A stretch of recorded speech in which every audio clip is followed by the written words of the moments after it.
plan. Have a plan and understand what your goals are. In fact, my camel out there is suffering right now with a broken back. So I actually found Pepe when it was only a couple of hours old, and I'm like, oh, this is a funny meme. Oh my god. Yo! Who is this Degen? The old man is swing trading over years at a time.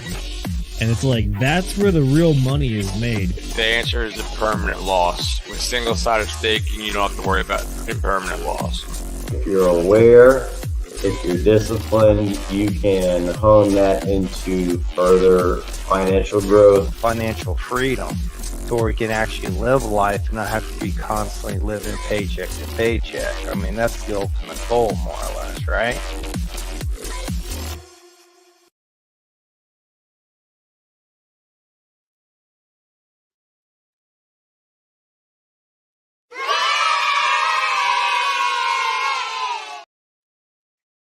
Ladies and gentlemen, boys and girls, crypto degenerates, ducks and squirrels, welcome to this fantastic November 6th post-election Degen Roundtable, Whiskey Wednesday, and Ask Me Anything. Tonight, I am joined by 4 beautiful panelists other than myself, and I'm also joined by my delicious campfire right next to me, right here in my very own house.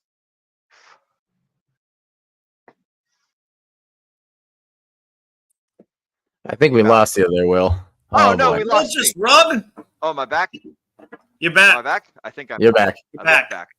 Excellent. Well, welcome. I'm joined by panelists. I'm joined by a fire. I'm joined by beautiful, lovely people here home in the audience that we're going to talk to in a little bit.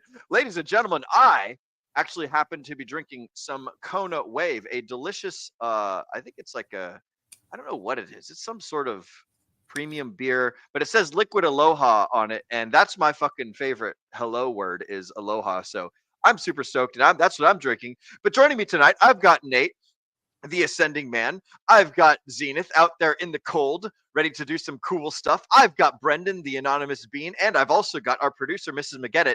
Ladies and gentlemen, let's do quick intros because it looks like Zenith is freezing his ass off over there, and I know that he wants to go last. So for the folks at home who don't know, my name is Will Stevenson. I'm an iron worker. I travel around the United States, and in my off time, I chit-chat about crypto and self-improvement with these assholes as well as you guys at home. So we're all a bunch of assholes, and we love it, and it's great.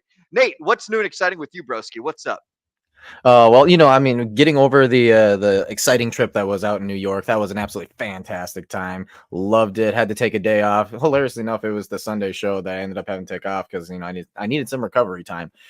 But it was a great time out there. I'm just now, because I had some other stuff yesterday, or actually the past couple of days, to try and catch back up with my IRL job, and so now I'm finally like settled. Everything's good now, and I'm able to start going through some crypto stuff.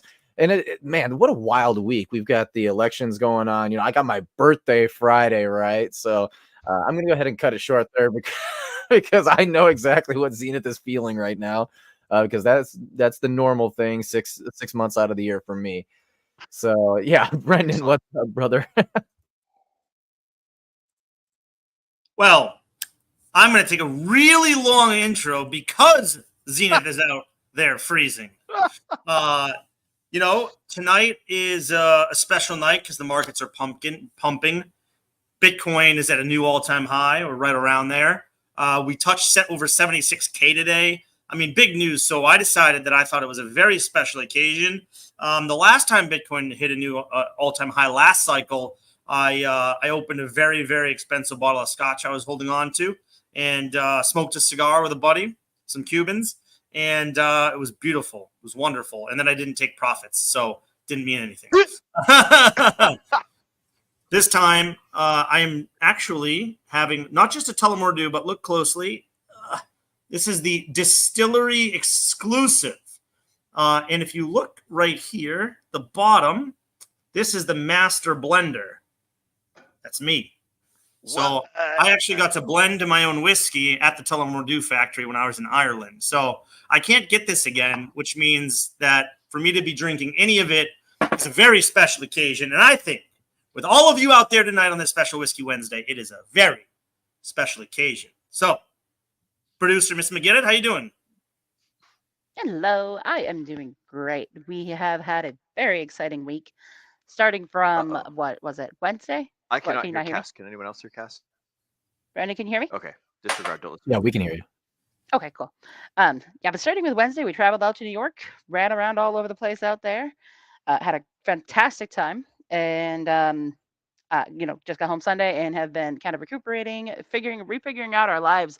Both me and Nate are kind of like, what are we supposed to be doing right now? There was so much hustle and bustle in New York that it's kind of like, well, I want to go out and do something with somebody, but there's like nobody here. So getting used to normal life again, I guess. It's strange that just a week off kind of disrupts things so much, kind of how your brain works.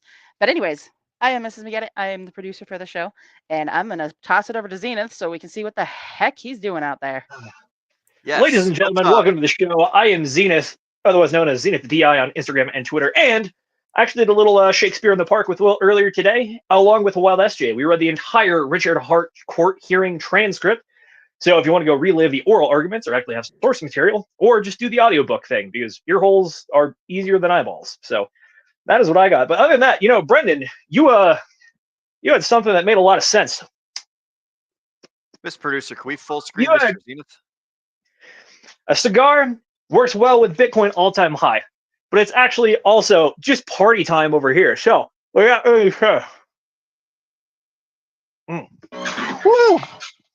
Oh, he's got the music going.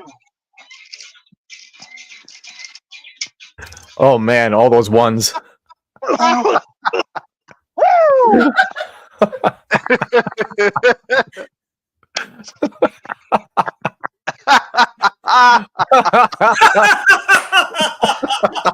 this is great. Oh my god, I fucking love it. Ladies and gentlemen, that's right. We have the new 45th and 47th President of the United States, Donald J. Trump. So we're making money, popping bottles, smoking a cigar, and we're in the beautiful red tie. I, for one, am very excited about this because it means, guess what? Santa Pump, probably incoming. DeFi Summer, probably incoming. The good times are coming. I'm not going to say it's not going to be a lot of work, because that's going to be what it is. But at the same time, we're better than this, baby. Woo! Here we go, pump it up. You got to pump it up. Here we go, pump it up. You got to pump You got it up. to pump it up. Here we go, pump it up. Y'all got to pump it up. Woo! Damn, he's so hyped. He did all the crack cocaine today. I love it. Oh man, I wish I had some fucking No booger drugs, sugar just myself. I'd be nicotine popping right and there alcohol. with you. Hell yeah. The drug of There life. we go. That's his life. All right, let's get this on. I got it. Oh, there we go. I gotta say what you guys did earlier today. Zenith, by the way, fantastic. Love it. Great job. What you guys did today with reading Richard Hart's case, I have not been able to finish it. I got through about 2/3 of it. You guys absolutely fucking killed it. Like, that was so good, so smooth. Like, listening to it on 1.5, it was just like so easy, so chill. Like, it was honestly like I was gonna go through and read it. Now I'm like, I don't have to. This is fantastic. So really good prose, really good speed, really good clarity of the way you guys were speaking. SJ did a great job too. Phenomenal job. You guys do a great job in the readings. See, I actually had a problem with the way that Will was just. I think when Will was doing his portrayal of the SEC lawyers, he was just too clean. He was just too good with his words. He needed more stuttering in while he was talking. I tried. I one thing that I tried focusing on, Nate, is the same shifting of the tonality that the SEC does. So like Zenith and SJ did a great job of portraying both the Richard Hart lawyers and the and Judge Carroll.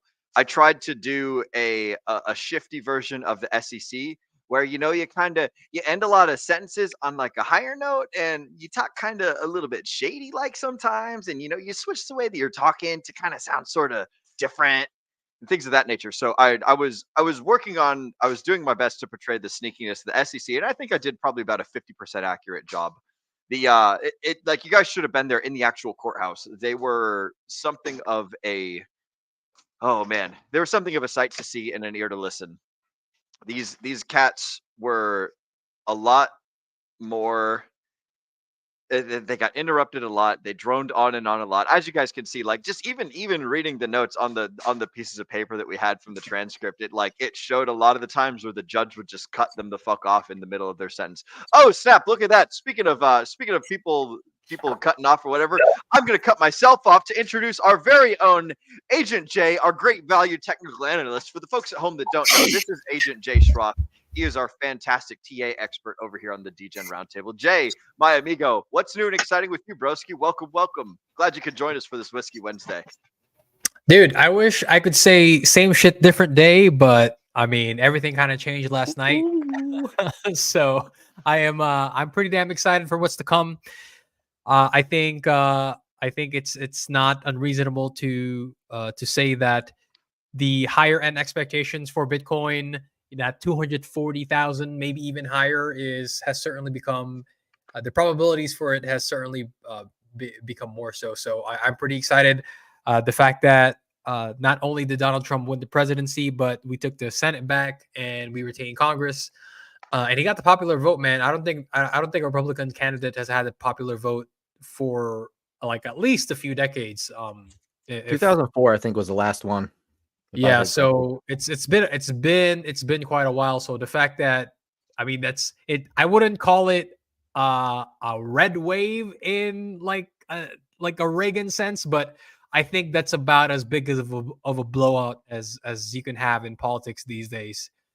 So congrats to Mr. number 45, number 47, and the markets obviously like it. It's funny because we were talking yesterday in the chat while this shit was going on, and we were like, wouldn't it be funny if we got a new all-time high today?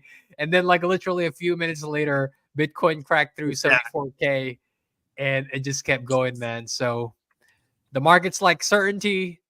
Donald Trump brings a lot of certainty for the cryptocurrency market, and I'm certainly looking forward to him getting Gary Gensler out of there, and I'm just excited to see what the rest of this 2024 brings and what 2025 brings, man. And I'm so happy that you guys and the rest of our community stayed in it, stayed strong, did not sell their hard-earned bags, and I think now is a time when you guys are really going to see that pay off. So congratulations to us and to everybody who's stayed in the game, because the best is yet to come. Yeah, I mean, and look at what the sentiment has changed in just 9 months. 9 months ago, people were talking about banning crypto in the United States. Yeah, people were talking about, we're never going to see a Bitcoin ETF. There's was all of this negative market sentiment. And I shared this story of a friend, actually a friend that I respect highly, a very intelligent person, good investor. But he was like, "You really trust Bitcoin? Like, what happens if the United States outlaws it?" And I was like, "Bro, the snowball has already started downhill. You can't stop it. It's too big." And outlaw, come get, please try. Yeah. Phrase seeds are up here, baby, up here. But look at transition from, it's not just 9 months of regulation talk, but it's 9 months of, hey, we've switched from a bear market to a bull market. And look at what the sentiment changes there. Like, you have to remember these feelings as you're going through your next cycle, because you have to understand all of those sentiments and what part of the cycle you're at, right? So you really need to take this into consideration. But damn, we are in a freaking unique place in crypto. And I don't know about you guys, but we put out something a while back. We were actually the first show to ever put it out, called The Perfect Storm Theory. And everything is falling into place in a really exciting way. As Jay said, we could see 240K plus Bitcoin next year. We could see 10, 15,000 Ethereum. We could see a Richard Hart ecosystem popping off into the I won't even say moon. We might be taking a SpaceX rocket to Mars. Who knows? But Will, my apologies. I'm getting off track here. You're good. Real quick, by the way, 240K Bitcoin sounds wild, but after everything going on, like everyone said, it's more feasible. But at the same time, the year has been crazy. The bear market's been wild, and it's crazy to think that we are finally in the bull market, even though secretly been in the bull market since March. But tell you what, this right here, this is to everybody that has withstood the FUD, the hate, all the craziness. This is to you guys. My man. Cheers. Cheers to everybody, man. you know, for the people who's it's their very first cycle. I mean, you couldn't have picked like a worse time to get into crypto, but an argument could also be made that you couldn't have picked the best time to be in crypto. The worst because it's like all of the skeletons that were in the closet for crypto came out, and because all of those skeletons came out, the regulators, the three-letter agencies, our favorite guy Gary Gensler decided to come after us with a vengeance. And so for a lot of people who were really hopeful for alt season to start sooner rather than later, obviously that hasn't been the case outside of a few very niche assets, like, you know, obviously like the meme coin space, etc. But again, now that we've gotten past those big humps, you are now at the very tail end of what is basically the inevitability of the final frontier of finance, right? It's like if you're getting in now, a lot of people think that they're late. You're not late, man. I know Richard Hart likes to talk about how you're at the top of the S curve when it comes to Bitcoin.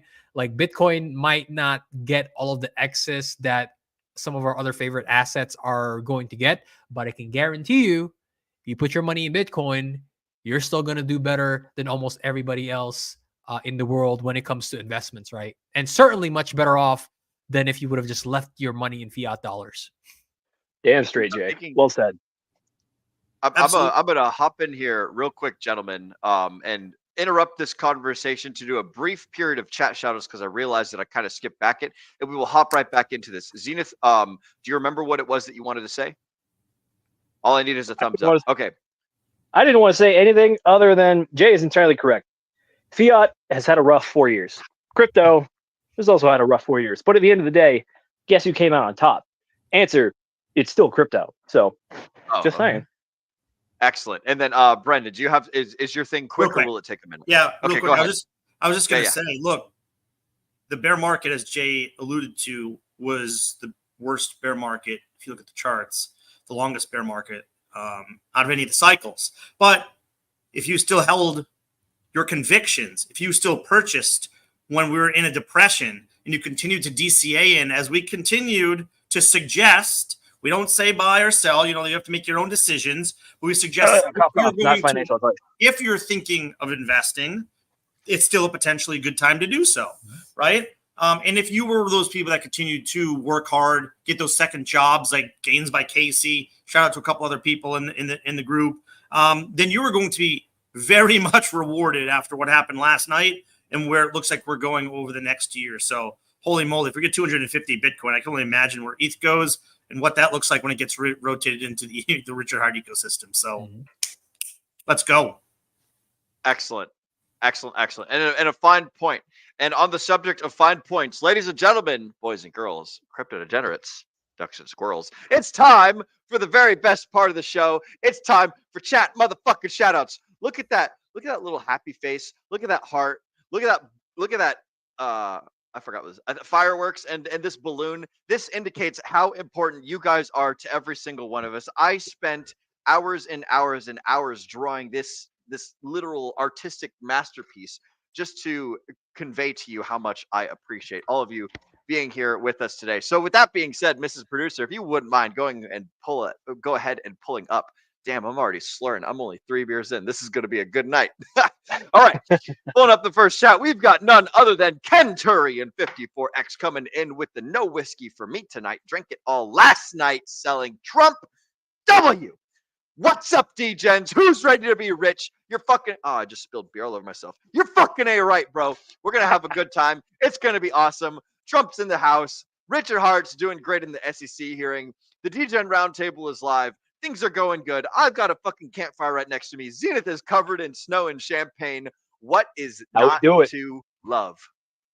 Hey, good champagne, snow, champagne drinks. But, Will, it was a question that we answered back in New York City on Richard Hart, our RH Max stream. Someone asked, so do you think we're going to win? And the response that myself and RG3 gave from a park bench in New York City was, no. We're not going to win. We are winning. We are in the process of winning right now. That's where it's at. And by the way, shout out to Fox Mulder earlier on the other stream we did today. He did specifically call out maybe one of us who enjoys a a silver bullet, aka the Coors Light, every now and then. He said there better be whiskey on Whiskey Wednesday. So sorry, Centurion 54, Well, but we'll Hey, have I got some whiskey. I got the finest whiskey I have in my house, and I can't even get it in the United States. So there's that. Also, it's a champagne supernova. Champagne supernova. I don't know this song. Speaking but of it sounds good. LMFAO, where it was stop, shake that bottle and make it pop in the champagne showers. Oh my God, y'all are a trip. Speaking of trips, we got to get back. We got to trip our way back on over to the chat shuttles because there's like another fucking 9 or 10 of them that we got to go through before we get too far lost. We've got none other than Fox Mulder. Speaking of Fox Mulder, Zenith bringing him up. Fox Mulder showing up with the drinkity drink. Cheers to you, amigo. Here, I'm going to actually hit my webcam. There we go. Fox Mulder, Cheers to I you, got amigo. a bottle of Yellowstone whiskey inside. Once I'm done with the stogie, we'll go open that up. Or if we're feeling wild, I might grab the external battery and we'll just stream outside the entire night like a madman. I like it. I like it. Ooh. And Fox Mulder wants to get Zenith's dealer's number. I'm going to put a phone number up in the chat later. And Mr. Fox Mulder, I'm going to need you to call it and I need you to report back on me. What are the results of this call? So I will send you a fantastic number, Mr. Fox Mulder, and we're gonna do just a little bit of research while we are live on the stream. But on to the next shout out. It looks like Mrs. Producer, would you go ahead and pull up? We've got the Clintrons. G'day, Degen crew. Fun times indeed, Mr. Clintrons or Mrs. Clintrons, whoever you might be. This is my attempt at an Australian accent. I hope it passes and I hope it suffices all my Australians out there. Donnie is going to get on here later and roast you for that. Just so you know. Oh, I hope so. I do believe you mixed up Australian and Austrian, but you know, who knows? Yes. I mean, they're almost the same place. They're like this close to each other on the world map. You can they're not but a stone's throw away, both in culture One is and a in penal geography. colony. The other is a fine ski manufacturer. This is true. And they make some of the best weapon systems. Shout out to the Steyr and the Austrian Steyr company, Steyr Mannlicher. Anyways, we're not going to talk about guns. We're going to talk about we're going to talk about chat shout outs. So, Mrs. Producer, if you wouldn't mind, go ahead and bring up the next one. We've got Robert online joining you guys with a bottle of water. I had enough booze for a while in New York. I salute you, sir. Somebody has to drink the water. And I will say that most of my beer is probably made of water. So there is that to consider as well. Good to see you, though, Robert online. Welcome, welcome. Glad that we could have you as a guest on our Whiskey Wednesday. By the way, for the folks at home, if you guys don't already know, after the first hour of Whiskey Wednesday, so if you pay attention to the little second counter, wherever it is, I see it up there, but you guys probably see it down there or down there or down there or something. After the first hour, we're going to drop the StreamYard link into the chats below, and you guys can hop on Whiskey Wednesday with us. And you can shoot the shit and chill out and fucking talk about whatever the fuck you want to talk about, as long as you're, not terribly crazy with it. But yeah, if y'all want to hop online, we're going to be dropping that link here in another 35, 36 minutes. Next up for chat shoutouts, thank you, Mr. Producer. We got Paul Sachs, Scared Money Don't Make Money, falling on y'all. Bitcoin, we are so back. I love to hear it. Good to see you, Paul Sachs. We are so fucking back. We are so fucking back. We've made 2 new all-time highs in 2 days. So that's pretty fucking cool. And if grandpa money don't make money, then ain't nobody make no money nowhere. So that's as far as that's what I am thinking about when it comes to the cryptocurrency space. So real quick, we are so back. I actually just got a notification on my phone that popped up from the front of the stream that says Ethereum is up to $2,800, which means there's a decent chance we might break out of the current trading zone and head back up towards those 3,000. I'm just saying. Dude, the divergence for Ethereum on the daily, on the ratio, the ETH-BTC ratio, bro, we've created stronger and stronger divergence for 3 consecutive lower lows now. So it's Ethereum is basically spring loaded. So the math, third time's a charm. The math is set. Yo, that actually leads me into the next chat shout out. Mrs. Producer, would you mind pulling up Mr. Hexagon Lost in Asia? Is this the bull run? Gentlemen, by a show of thumbs up and thumbs down, can I get some confirmation or deconfirmation? Is this the fucking bull run? I think it's the bull run. Is this the bull run? I've got a thumb. I've got another thumb. I'm using my thumbs to hold my beers. And as far as I'm concerned, the number goes up. So one of these nights, I'm gonna need to stop by the Bitcoin bull's walking distance from my house here in Miami. I'm gonna need to take a walk over there and rub his balls soon. Yeah. There you go. Sometimes you just gotta rub those Bitcoin bull balls. Free stroking good for us. We're I gonna can go already right tell now. this is going to be a good Whiskey Wednesday, ladies and gentlemen. Speaking of good Whiskey Wednesday, we've got another chat shout out to do. Mr. Crypto Sloth. Yo, yo, yo. What's up, Doc? How's Hey, it yo. going? We've got no one other than yo. our very Will, don't be disrespectful, man. That's Mr. Dr. Crypto Sloth. Okay. Oh no. Did I drop out there? I thought it was Dr. Tooth Slayer. Oh, I like that. Dr. Tooth Slayer, you say. How long did I drop out there? Was I gone for a super long time? Just a couple seconds. Am I back? Not too Okay, long. sweet. But yeah, that's I'm back. a shout out to Crypto Kool-Aid. Crypto Kool-Aid was the one that anointed him Dr. Tooth Slayer. The Tooth Slayer. I like it. actually- I hope that he fixes more tooths than he slays. But you know what? Dentists got to do what a dentist got to do. And I will say, Let's we do it. had a great Let's time do with Dr. Sloth on one of these Whiskey Wednesdays where we were asking him what he would do with just oodles and oodles and loads of money. And after a certain number of points, he's like, bros, I'm just a nice big old bonfire. And we would just start burning the money. We'd start the deflationary process on the US dollar. And I thought that was super cool and awesome. So shout out to you, Sloth. Good to see you. And speaking of Sloth and speaking of good to see people, we've got another folks in our chat shout out, none other than Moon Pilled Rational Optics Gains by Casey. Good to see you, Mr. Moon Pilled Rational Optics. And also, good to see gains by Casey. Cheers to my fellow future wealthy degens. Cheers to you too, sir. We love to see it. Most excellent.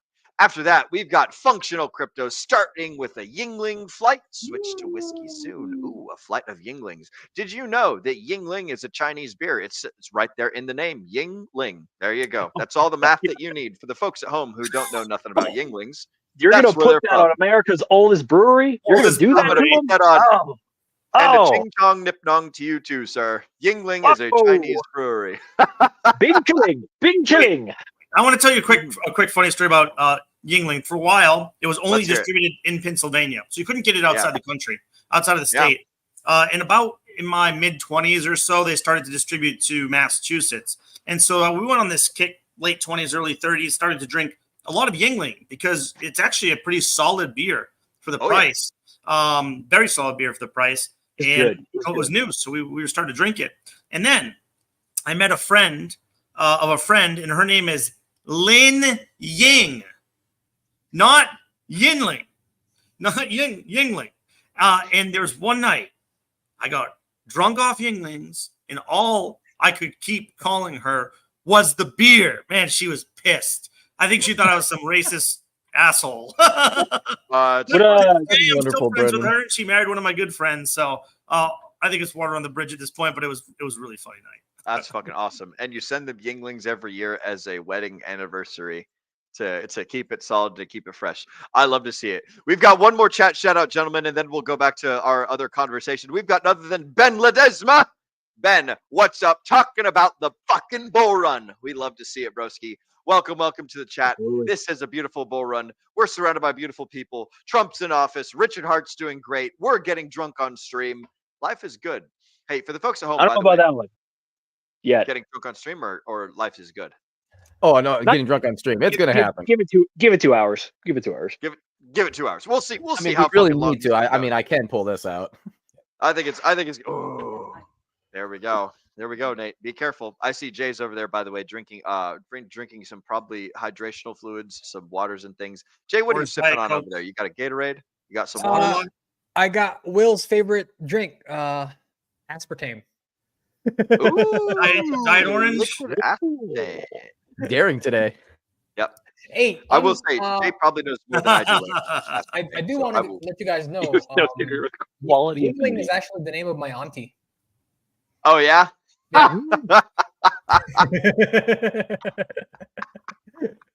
You know, Brendan, just so you know, depending on what nationality your friend is from, over in places like Japan, they actually put the surname first and then your first name last. So theoretically, if her English name is Ling Ying, then in the actual Asian way to say it, it's actually just Yingling. So you're good, brother. You're good. Except that Lin Ying is her first name. She also has a second name. Oh, ignore okay. me. Womp That's super womp. fun. Fair And point. I see that Moonpilled Rational Optics is demanding that I take back that Yingling is a Chinese beer. I will do no such thing, sir.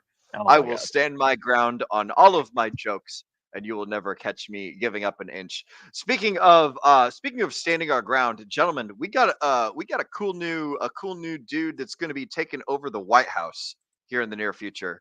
Were you guys I stayed up watching Hexologist stream last night. Shout out to Dr. Hexologist, the #1 Hexican proctologist in the lands. I also learned last night that he's a Marine. I had no idea that he was in the Marine Corps. I think around like Double 2004 or dog. something. Yeah, super cool. Good to know that there's other Marines out there other than just myself and RG3. And so that was and also Vets in Crypto. So myself, Vets, RG3, Hexo. There's a whole bunch of Marines. I'm curious to find out how many other Marines are in the space. But like it was super cool watching his stream last night. He was going through the numbers and it's like, oh shit, it looks like Pennsylvania's gonna fall. And then we're sitting there like I'm watching the stream, watching it go on live, and like I'm doing other things, getting the show prep ready and taking care of stuff on Twitter and doing other things, and just like it keeps going and it keeps going. And I just keep thinking to myself, what's gonna happen with this election is the same thing that happened in the last one. There's going to be like, like the one's going to pull ahead. There's going to be like, the hashtag fortified, right? And then the Dems are going to take it, and it never fucking came. It never happened. And I was like, no fucking way. Like, how the hell did we get this? Like, I don't ever expect to win when it comes to anything in politics. So like it totally blows my mind whenever I say, oh, and thank you, Fox Mulder. I appreciate the support, amigo. I had a great time. It was super fun. But like I didn't expect my team to win. I thought for sure that I was going to be super disappointed and Harris was going to pull some sort of clutch move or some shit like that. Like, be that as unlikely as it was, and how crazy it would have been to have happened. I thought that something terrible was going to happen. What was going through you guys' heads last night during the election? Well, to kind of piggyback off what you said there, Will, there's a couple of reports, and one thing I specifically saw in Minnesota too that made me think, here's where the fix is on. The fix is happening. Because in Minnesota specifically, I was like, that was the first time I ever went and voted, right? Because doing my job, I go out to people's houses. I go out to a lot of neighborhoods, and all I was seeing was Trump, Trump, Trump, Trump, Trump everywhere. And I'm like, Minnesota? That's a deep blue state. That's weird. So I thought to myself, why not? I'll go out and I'll vote. And as it turns out, we were literally flipping red, and it was by like 61%, right? 16% of the votes had been counted. 61%. We were one of the highest for Republicans. And then all of a sudden, out of nowhere, it's like there was nothing for 2.5 hours after the polls had closed. And then all of a sudden it snapped up. So that's when they reported it, right? Reported the ballots counted. It snapped up to 67% of all the votes counted. And all of a sudden Republicans are down 42%. It's like, what the hell happened there? There were so many blue votes all of a sudden, and it took so long for them to report it. It was like, what the hell happened here? So I think if somebody did an investigation, obviously it doesn't matter now, but somebody did an investigation, you could probably find something there. There's 2 other ones as well. Nate, I understand the sentiment, but I will respectfully disagree because Minnesota has been a traditionally blue state. Even if you go back to the election that I think it was Ronald Reagan won, his re-election campaign, he won 49 out of 50 states. Can you guess which of the states did not flip red in that election? California, New York, Minnesota, Hawaii. Well, yeah, even in those ones, though, all the others flipped red except for Minnesota. But yeah, I understand the sentiment, especially up in the Rust Belt states, if you will. So talking like Ohio, Pennsylvania, Michigan, Wisconsin, and Minnesota a little bit. That really was the battleground states for this election. So yeah, I mean, the sentiment is high, and I think it shows because Trump did win the popular vote, which he's the first president to have won. I think he's the first president or first Republican president to have won both the general population and the electoral college since Bush in 2004 for his re-elect campaign. So it hasn't happened in 20 years. Granted, it's only 5 election cycles, but it's still 20 years, which is pretty cool. See, here's the funny thing, though. He won by a lot larger margin than Bush did. Bush's was close for the popular vote. Yeah, I mean, I didn't look in the last like 12 hours, last 6 hours, but he was up by 5 million. I know we have California to count and a couple other areas out west where that number will probably come down a little bit. But still, 4 million, winning the popular vote by 4 million, winning some of these swing states by hundreds of thousands of votes by 5 points. I mean, that's unheard of. I mean, even in places like New Jersey, even in places that are just like, even in Minnesota, for example. I mean, he won. It was closer this election with, mind you, Tim Walz, who's from Minnesota, than it was during Biden Trump. So everything was closer. Every state was closer. Every state every swing state obviously was won by Trump, or will be here shortly. But yeah, it was very interesting. And I wouldn't necessarily consider myself a Trump fan or a Trump like, hey, that's my candidate. That's what I want. But certainly of the two that we had to choose from, it was not a challenging choice for me. But that doesn't mean that Trump is like my ideal candidate. I don't like a lot of what he says and does. But I'm very excited for his economic. I'm very excited for his foreign policy. I'm very excited for, which we'll talk about, Bitcoin, potential Bitcoin strategic reserve, potentially really good regulation, firing Gary Gensler. I mean, there's so much good for us that are here in the crypto space from what happened last night that I'm happy about that. That's true. I have something real quick for folks. If you were supporting Kamala, my deepest condolences. However, just remember, it's going to be okay, because thy bags shall pump if they have not already done so in literally the last 24 hours. But I genuinely think this is one of the best election outcomes that we could have had, simply because this actually was something that happened by a good margin too. So it's not only an electoral college win, it's a popular vote win, even though the popular vote doesn't mean anything, but it kind of shows the sentiment in the country.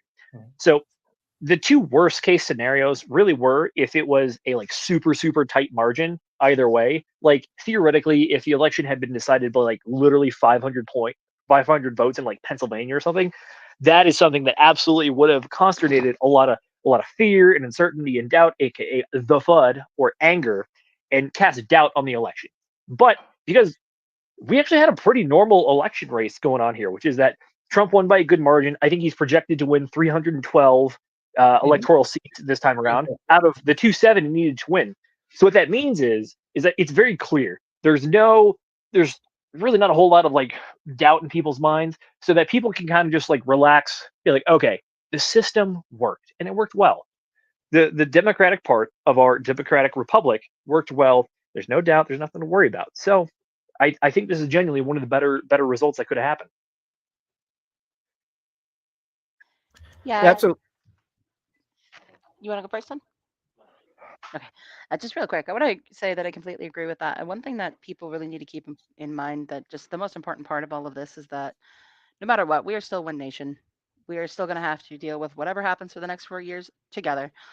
And the best way to do that is by being together, by coming together as a community, as a nation, and just doing the best we can. No matter who's in the White House, us as people, we have control of our choices and our actions, and let's just make the right choices and have a good 4 years.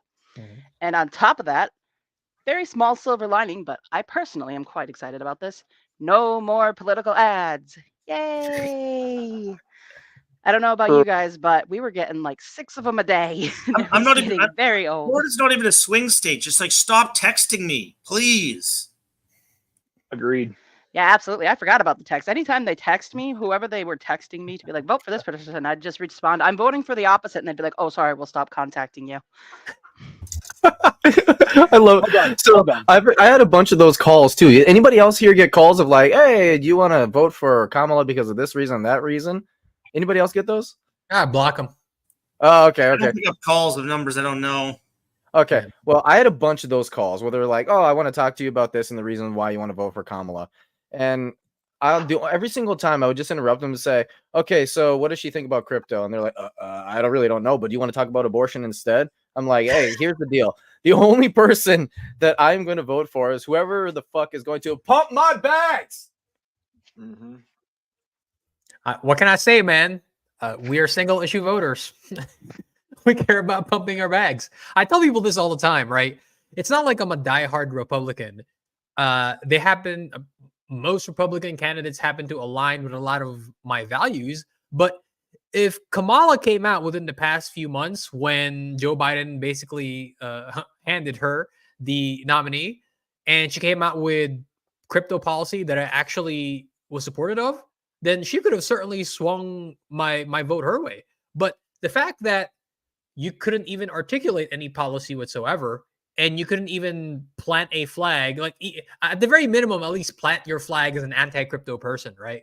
But the fact that you went in there and you couldn't articulate any sort of policy about crypto whatsoever, and you were so wishy-washy that you wouldn't even plant your flag against it, it's like, come on, man, right? It's like we're at the end of the day, we're single issue voters, right? We're going to do what's best for our bags. And if you would have presented me with a compelling case to vote for you, then you would have probably done better with the crypto community as a whole. But unfortunately, you were just full of hot air, just like with all of your with all of your other policy statements, right? And by policy statements, I mean like the same old song and dance that comes out of politician. I always think when I hear people like Kamala speak, I always think to myself, that's a great value politician.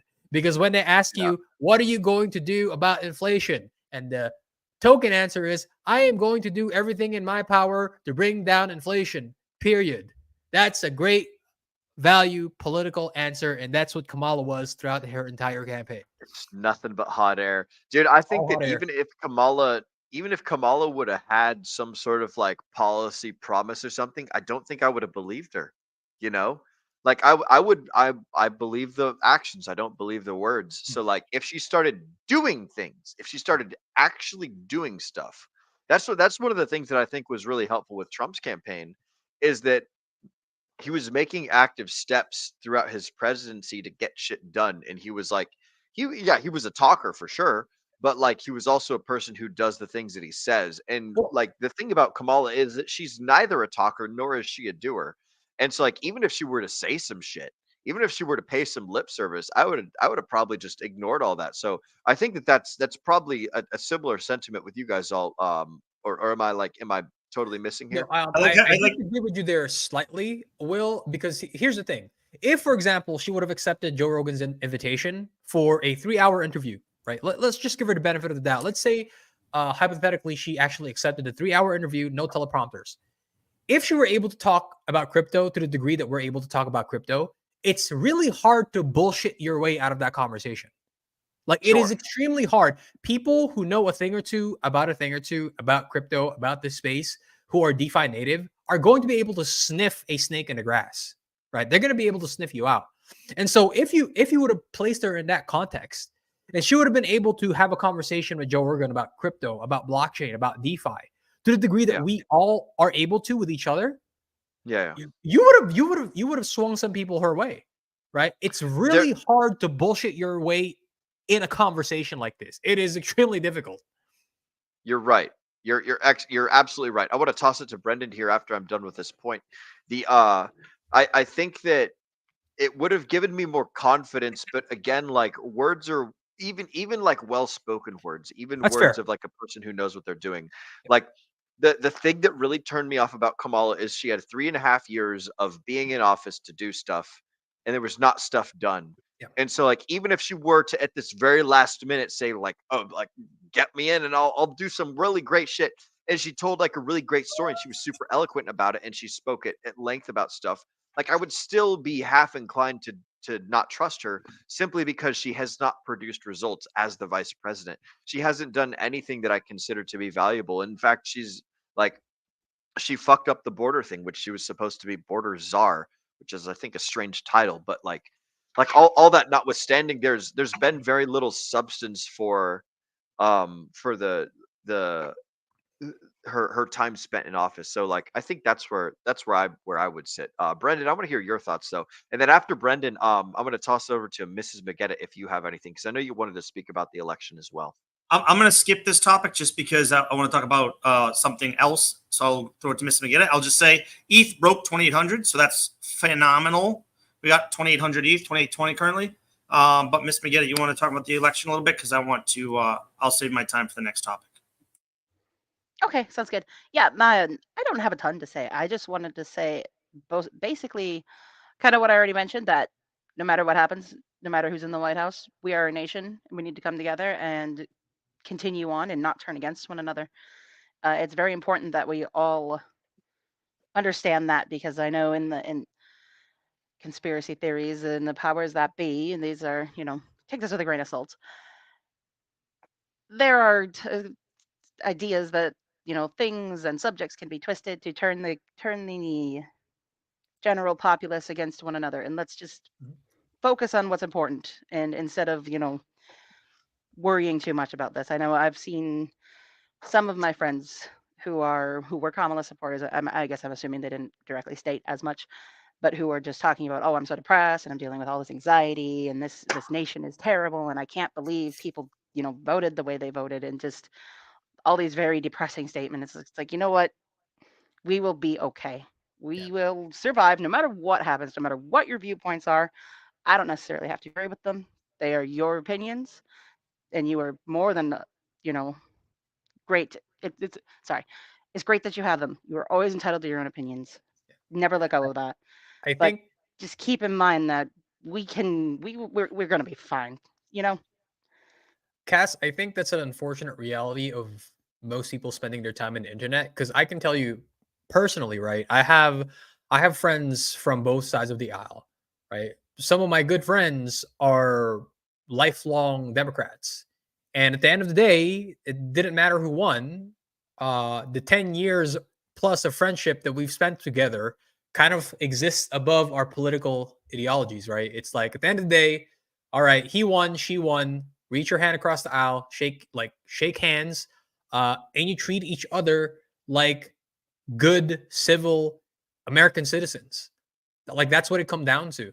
I know things tend to get lost in the sauce because we exist on the internet and we see the vitriol that is present in places like Twitter, like Instagram and Facebook.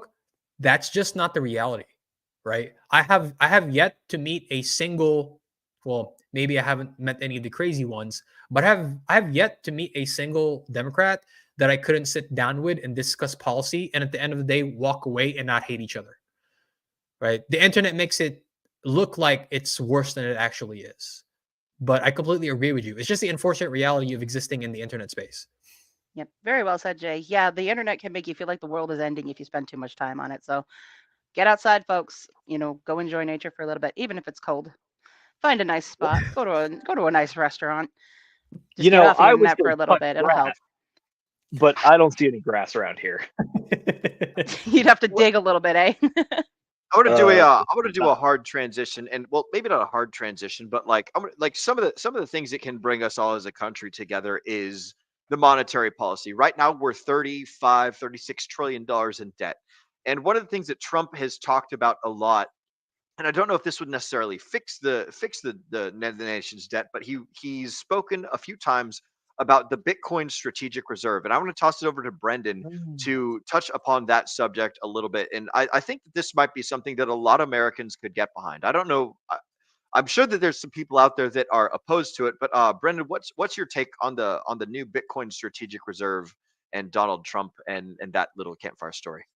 Well, as Jay says, we like when our bags are pumped. So I love the idea of a Bitcoin strategic reserve. It also allows the government to have some skin in the game, right? If they have Bitcoin and they have a skin in the game, then it's going to make sense for them to properly regulate it without stifling the innovation that is the cryptocurrency sphere. So not only is it good for our bags, but it's also good for the overall cryptocurrency sector in general. But also, I think it is beneficial for the United States of America. I mean, we have a strategic gold reserve for a reason. We have a strategic oil reserve for a reason. If Bitcoin truly is going to be a store of value and a potential reserve currency in some countries, then I think it's important that the United States also has a strategic Bitcoin reserve. And we saw it on Twitter today, Cynthia Loomis coming out and saying, we will work towards a strategic Bitcoin reserve. Trump is going to have to put his money where his mouth is when it comes to the crypto community. He's made a lot of promises, and I don't think we're going to forget if he falls flat on all of those promises. Mm-hmm. So I'm really going to hold his feet to the fire. Day one, I want Russell Ulbricht to be released from jail. I want him to be pardoned. I want Gary Gensler to be fired. I want a Bitcoin strategic reserve to be looked into and to be added to the balance sheet. But let's just take a step back and say, if that happens, what would that do to our bags? What would that do to the market? I mean, we were already looking at getting to the 100 to 200K mark before this even became a reality. Now, if we talk about the United States, like think about this. This is a conversation we have to have. How long would it take for them to, build this strategic reserve? How much money how many Bitcoin would they want to hold in their reserve? My guess is it would have to be a pretty high amount, right? It would have to be an institutional level amount for it to even make a dent in anything, right? They're going to have to hold more than El Salvador. They're going to have to, do they want MicroStrategy to hold more Bitcoin than the United States government? I would think not.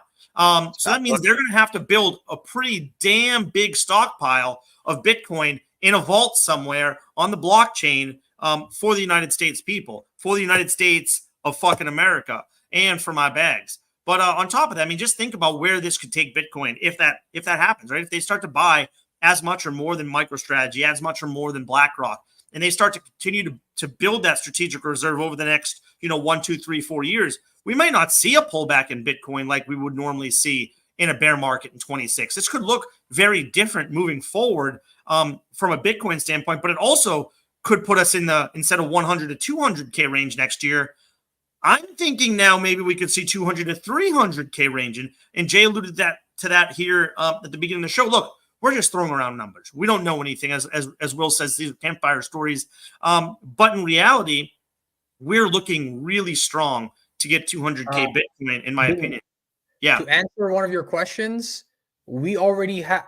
So if they do take this seriously, I think if Trump is serious about creating the reserve, this is probably going to be.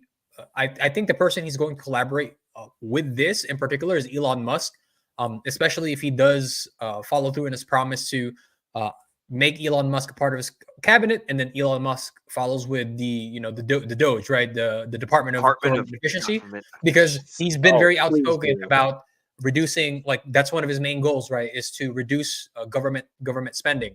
But the U.S. government in particular already has a Bitcoin reserve. They have 200,000 Bitcoin. They have 200,000, right? So that's a lot. That's a lot more Bitcoin than some of the smaller hedge funds do, right? It's certainly not going to rival some of the bigger ones, but they come close, right? So we already have a good start. It just really comes down to, will he follow up on the idea, right? And I think if Elon Musk is a part of his cabinet, I think that the probabilities become higher. Let's push that 200K to 500K, right? We want to be around that BlackRock number, I think, at the minimum. Yeah, I say 1% is a good goal. 1% is a very good goal. The only pushback I'm going to give you, gentlemen, on this one is that I think the Richard Hart proposed number of 241.5 K for Bitcoin this cycle, I think still is going to hold. But if what you're talking about is true, then that means that there's going to be a good amount of buy pressure. It could be all at once theoretically, but if they want to try to get a good price, then you just do the El Salvador method, which is you just buy consistently, aka you do a little DCA. Exactly. So I think you see this in some of the sentiment that you see in some of the popular CEO figures talking about, which is like whether you're Kathy Wood or Michael Saylor talking about how you could theoretically see Bitcoin approaching $1 million by 2030. It's not out of the question, especially if you have such a buy pressure as the United States. And the only final caveat I'll give to this is just remember, this is a strategic reserve. This is not trying to like back the US dollar with Bitcoin or anything. So unfortunately, you're not going to be able to turn your dollars over for X amount of Bitcoin at a bank or a government institution or anything, but a strategic reserve makes sense, I think. Yep. And there's a snowball effect here that I was also going to mention, because if the United States starts to bag a strategic Bitcoin reserve, don't you think that other large countries that want to be, considered world leaders are going to have to do the same? And so we could start to see a snowball effect if the United States, the world leader, starts to hold a strategic Bitcoin reserve. I think it's really going to start to move other countries into that. And this is where the pressure really starts to build. It's not just a United States pressure. That's just the tip of the iceberg. That's the start of the snowball. It's where these other countries start to want to rush into it as well. And so this is where I think that this could really start to push it up to numbers that I did not expect this cycle. And I don't know if it's going to happen, but it's now more of a possibility than it was a day ago, than it was 24 hours ago. Mm-hmm. Agreed. Agreed. It'd be funny if the United States became the nation that fulfilled the prophecy of Bitcoin Jesus, Michael Saylor. He says something along the lines of the first country to print its fiat to buy Bitcoin will rule the world or something like that. So it'd be very, very, very entertaining if the U.S. became the first nation to do that. Right? It's just like, print your man. own currency. You're already doing it. You're already doing that pretty damn good job of it. You might as well buy the asset that's going well into the future. Think about this, right? We had the race to the moon, right? Race to space. Now it's race to the largest Bitcoin reserve. Bro, I saw an excellent shout out to XKCD, by the way. If any of you guys watch Randall Monroe, shout out to Randall Monroe, a fantastic author who writes some excellent web comics. But he has a web comic called XKCD, and one of the things in that comic, he's a former rocket scientist that worked for NASA, and also he likes to make a lot of comics about math and science and love and things. But in one of his comics, he's talking about the race to the moon, and it's like, President Kennedy, like, why did we go to the moon? And he's like, we went to the moon because it's hard and because the Russians are doing it. And then some other reporter pipes up. It's like, President Kenny, the Russians are eating 7 pine cones and they're already through their 4th one right now. And then like like camera zooms back to President Kennedy. He's got his like mouth stuffed full of pine cones, and he's like, we do it because it's difficult, or whatever the hell. So it's just like, that's what I think of whenever I think of like the United States leading the way compared to the other world, is like President John F. Kennedy eating a whole bunch of pine cones and things, just to kind of bring us back to reality. So I know that's a bit of a meme, Will, but at the same time, I think that's a good sentiment, which is, why do we do things? Because it's hard, because it pushes the boundary, it pushes the envelope. And I mean, this might be a little bit of boomer mentality, but whatever, I'll still stick to it. I still do believe in American exceptionalism. And I think we see that through real innovators like Elon Musk and even Michael Saylor, is people that are willing to push the boundary. People are going to call them fools at first, but then when the wheel comes around, they're going to be like, that guy was ahead of the game. Yeah, Z, I was going to say something a little bit less poignant. Yeah, sorry, I cut you off. No, that's okay. I was gonna say that at the end of the day, it's just a dick measuring contest, and fortunately, sometimes the dick measuring contest happens to be in an avenue that just happens to benefit the rest of the world, right? In this case, it's getting out of a depreciating fiat asset. Sometimes it's going to the moon and seeing if we can take advantage of the resources there. Sometimes the dick measuring contest just happens to benefit the rest of the world. I think you're entirely right, which is that capitalism is driven by innovation and competition. And my personal favorite dick measuring contest was literally when we saw Elon Musk battling Jeff Bezos and like SpaceX versus Blue Origin. I love that, because what that means at the end of the day is that the average consumer can put a satellite in space for cheaper than they could yesterday. Yep. Yeah. All right, I don't know if you guys have tried anything. If you guys have tried Starlink at all, but I've been inquiring to some of my friends, and they stand behind it. And what I mean is that they can go up in the mountains and get just as great a service as 5G Wi-Fi here in like a local heavily populated area. So talk about exceptionalism there, right? Agreed. Alrighty, gentlemen, it's about time for chat shoutouts. But before we get to chat shoutouts, Mrs. Producer, it's about that time for us to hop into the second part of the show, where we invite the audience members, whoever you might be, those of you guys watching us live, those of you guys over in the Telegram, those of you guys that just heard us by clicking through random streams on Facebook or Instagram or Twitter or whatever. Hop on over to the YouTube channel at youtube.com/@Degen Roundtable. And you guys can find the StreamYard link to join us here on the show. While we're waiting for you guys to join us and click on that link, we're going to do some chat motherfucking shoutouts. So, Mrs. Producer, if you wouldn't mind, go ahead, dropping that StreamYard link in the comments down below, or excuse me, in the live comments down below. And then any of the folks in the panel that want to join us, then come on over, and we're going to have some good time, some good conversation. We'll talk about whatever you want, as long as you're not being an asshole, and it'll be great. It'll be awesome. So, with that being said, we've got quite a number of comments in the starred section. So, Mrs. Producer, if you wouldn't mind, go ahead and pulling up that first comment. We've got none other than RH Max. Sup, gents? What's up, RH Max? Good to see you, broski. Welcome to the stream. Glad that you could make it. We appreciated your support earlier today, as well as we were doing the SEC versus Richard Hart legal hearing readout. And it's good to see you, broski. Welcome to the chats. Glad you could come on over. Feel free to join us on stream if you have the time. If not, that's super cool. But we'd be happy to have you and happy to have anyone else as well. Next up in chat shoutouts, we have none other than Treasure Hunting Milkman. What's up, Will? Shout out to Treasure Hunting Milkman. This man is one of my longest friends in my entire life. Shout out to you, good sir. This gentleman has known me since I was maybe 13 or 14 years old. So I see you, Derek. I know that you're watching. This is excellent, and I'm glad to see that you're hopping into the crypto space, broski. Shout out to you. I fucking love you, buddy. And glad to see you in the chats and the comments as well. Next up in the chat shoutouts, we've got none other than my younger brother. Speaking of people who know me, Sam Stevenson saying, like the video. I couldn't agree more. Like the damn video. Click that. Remember, guys, it's free. Clicking the like button is free, guys. So costs you absolutely nothing, only supports us. Excellent. Am I back yet, Nate? I think that I'm back. Awesome. Sweet. Thanks for taking over, broski. I appreciate it. Next up in chat shoutouts, we've got Tin Top saying, what's up, Hexicans? What's up to you too, sir? Good to see you, amigo. There's this kind of peace sign, and then there's this kind of peace sign, which means something totally different.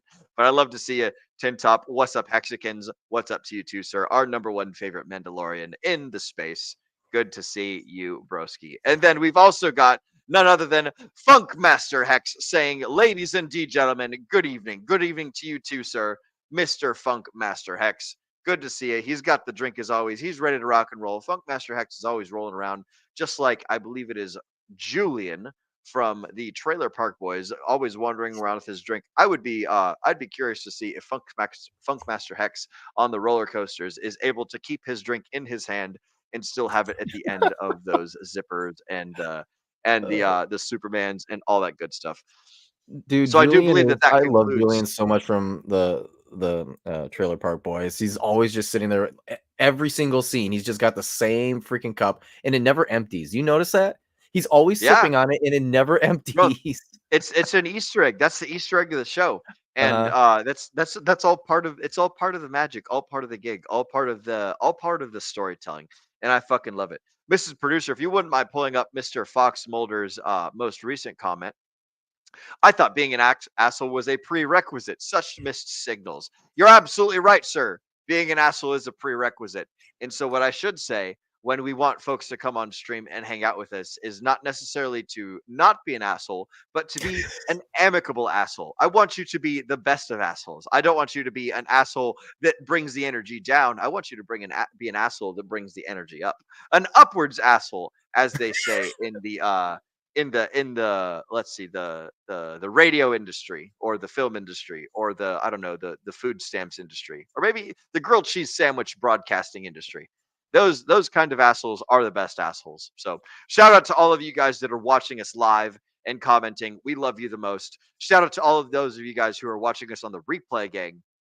We love you just as much, if maybe not a slight bit less, simply because you're not here hanging out with us in real time and talking back to us. It's kind of like a one-way mirror. With the folks in the chats, it's like we can have this discourse, this back and forth. With the folks that are watching us on replay, all that we can get is the comments down below. So we love you guys that are watching us live. We love you guys that are watching us on the replay. You're all fucking fantastic, and we appreciate you spending your time here now. Ooh, it looks like we've also got another comment that's just rolled in, Mrs. Producer. If you wouldn't mind bringing up Mr. Paul Sachs, like a stretching cat asshole. I don't know exactly what that is, but I will tell you that paints a very vivid picture, and I'm glad that this is a Whiskey Wednesday because this part of the show is not necessarily always family friendly. So good to see you, Paul Sachs. Welcome to the stream. Good to see you, Derek. Good to see you, Sam. Good to see you, Moonpill. Good to see you, Tin Top. Everybody, Fox Mulder, Paul Sachs. Yo, Paul, you gotta join us tonight. You gotta get on, man. Yeah, we fucking love you. Yo, so to continue our talks from earlier, Nate, you wanted to talk a little bit about the Russell and about the gold price fluctuation and some of the things of that nature. Can you go ahead and give us a little bit of a synopsis of what was on your mind regarding the gold prices dropping as the Bitcoin price goes up, and also the stuff that's going on with the Russell?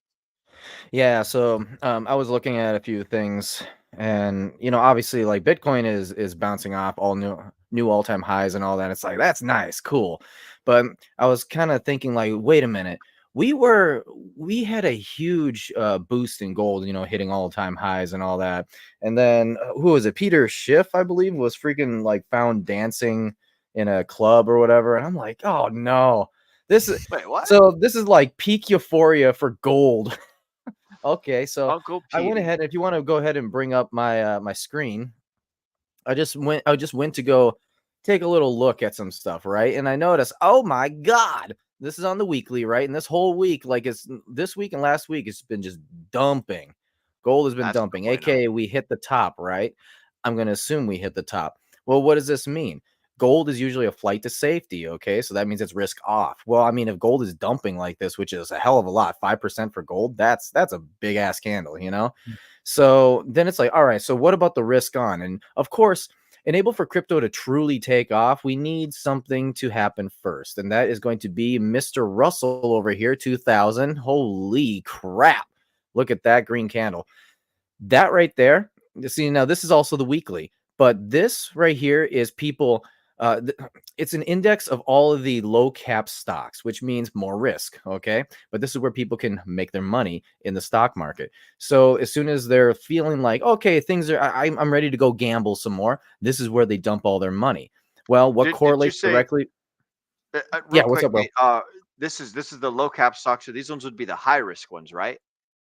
High risk stocks. Correct. Yep. Okay. Yeah. Yeah. Excellent. All right. Yep. Sorry. Keep going. For the folks at home that might not know, this is like where the price fluctuates like crazy, right? As opposed to the S&P 500, where they get like really steady but really boring gains and stuff, right?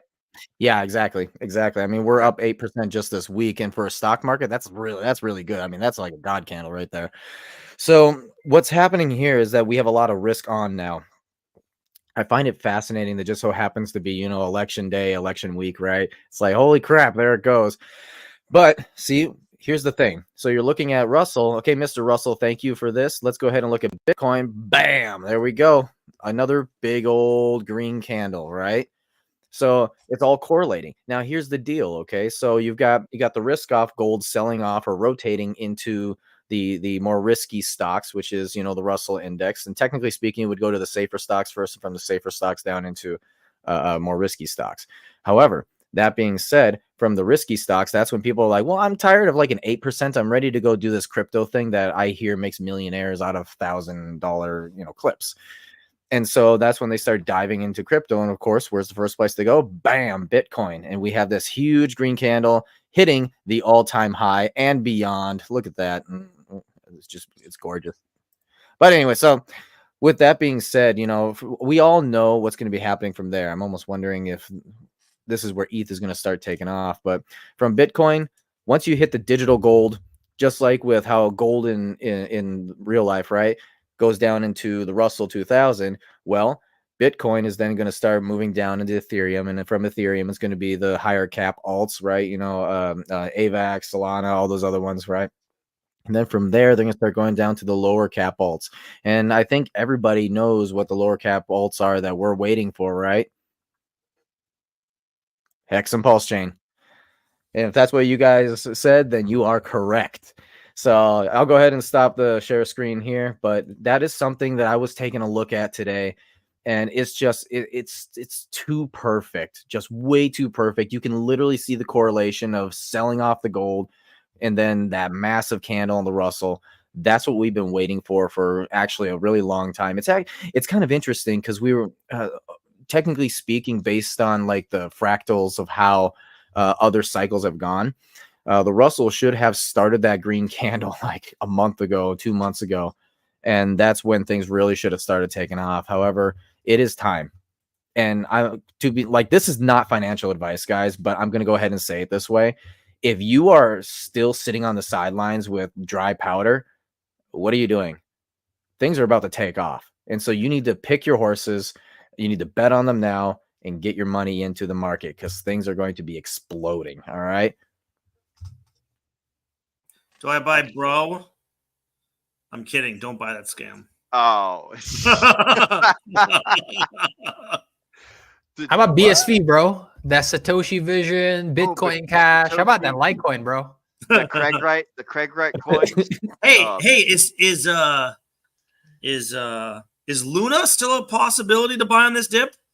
Oh, Yeah, man. Luna 2.0. I wouldn't do it. I know Those of you- Lunk was. those I of you know folks Lunk at is one home. that people were thinking about. Actually, Lunk legitimately was like put in those top 10 influencer coins of like, oh, you're the 100x coin. Which ones are going to do that? And Lunk legit was in there. It's like, what? Okay. For the folks at home Yo. who don't know the things that we're talking about, we are basically making fun of a whole bunch of failed projects, and not necessarily failed, but like old stuff. It's like, oh, Yeah. hey, should I go buy stocks in like the Ford's Model T car, or should I go like buy stocks in horse-drawn Yeah. plows company or something like that? We're making fun of a whole bunch of old Of rugs, Bitcoin- pretty much. They're Yeah, yeah, yeah. they're legacy coins that are still around. Yes. They have overblown valuations, but the only people who are able to take advantage of their pumps are bag holders, and those things aren't going to get to new all-time highs, man. I mean, look, even though we had like a 20% pump on Hex, bro, it's still like a penny and a half. Like crazy. Oh, it's still fucking cheap, man. And that's the big deal. Like, even though it's kind of funny, because here's the thing about you Pulsicans and Hexicans is you're absolutely wild, right? Because we had an overall of like Going on stage in a minute, sir. 50%. So it was like just 50% boost in Hex.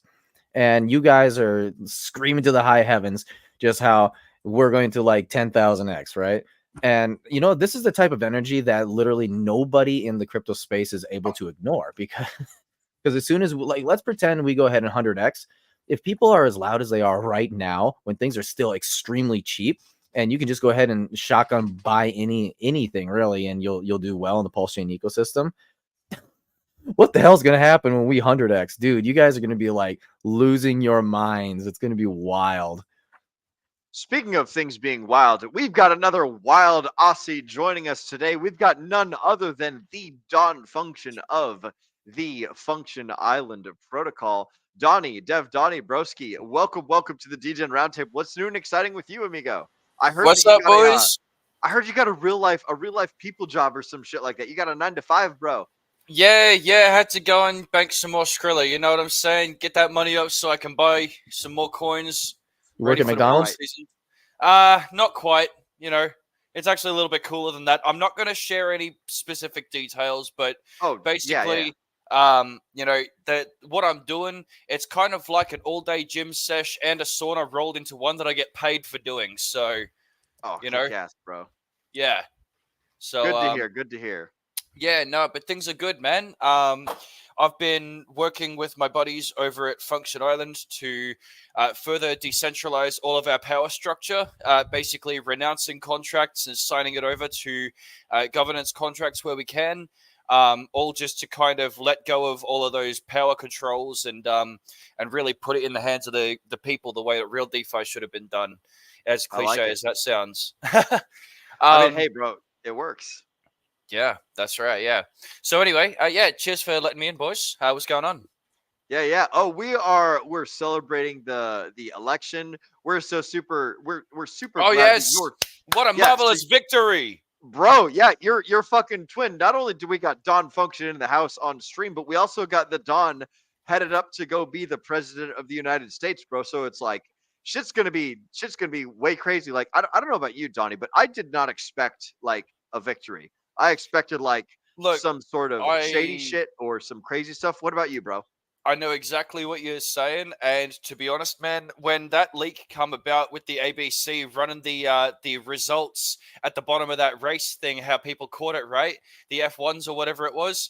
Like, honestly, I thought that the Dems would have had the election in the bag and already pre-rigged, But if anything, I think this just shows and I've been watching a supercut of lefties losing it today, just melting down on TikTok and having a good old scream fest because we didn't get our way, right?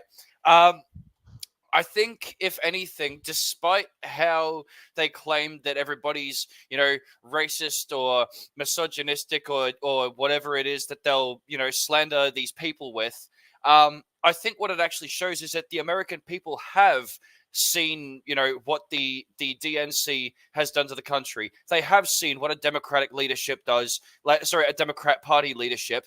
And so they have voted in good conscience, knowing that, obviously they want Trump to come back and fix it, the way I see it, a lot of American politics does affect world finance. That is a straight up fact. And as such, sometimes that trickles down to other parts of the world.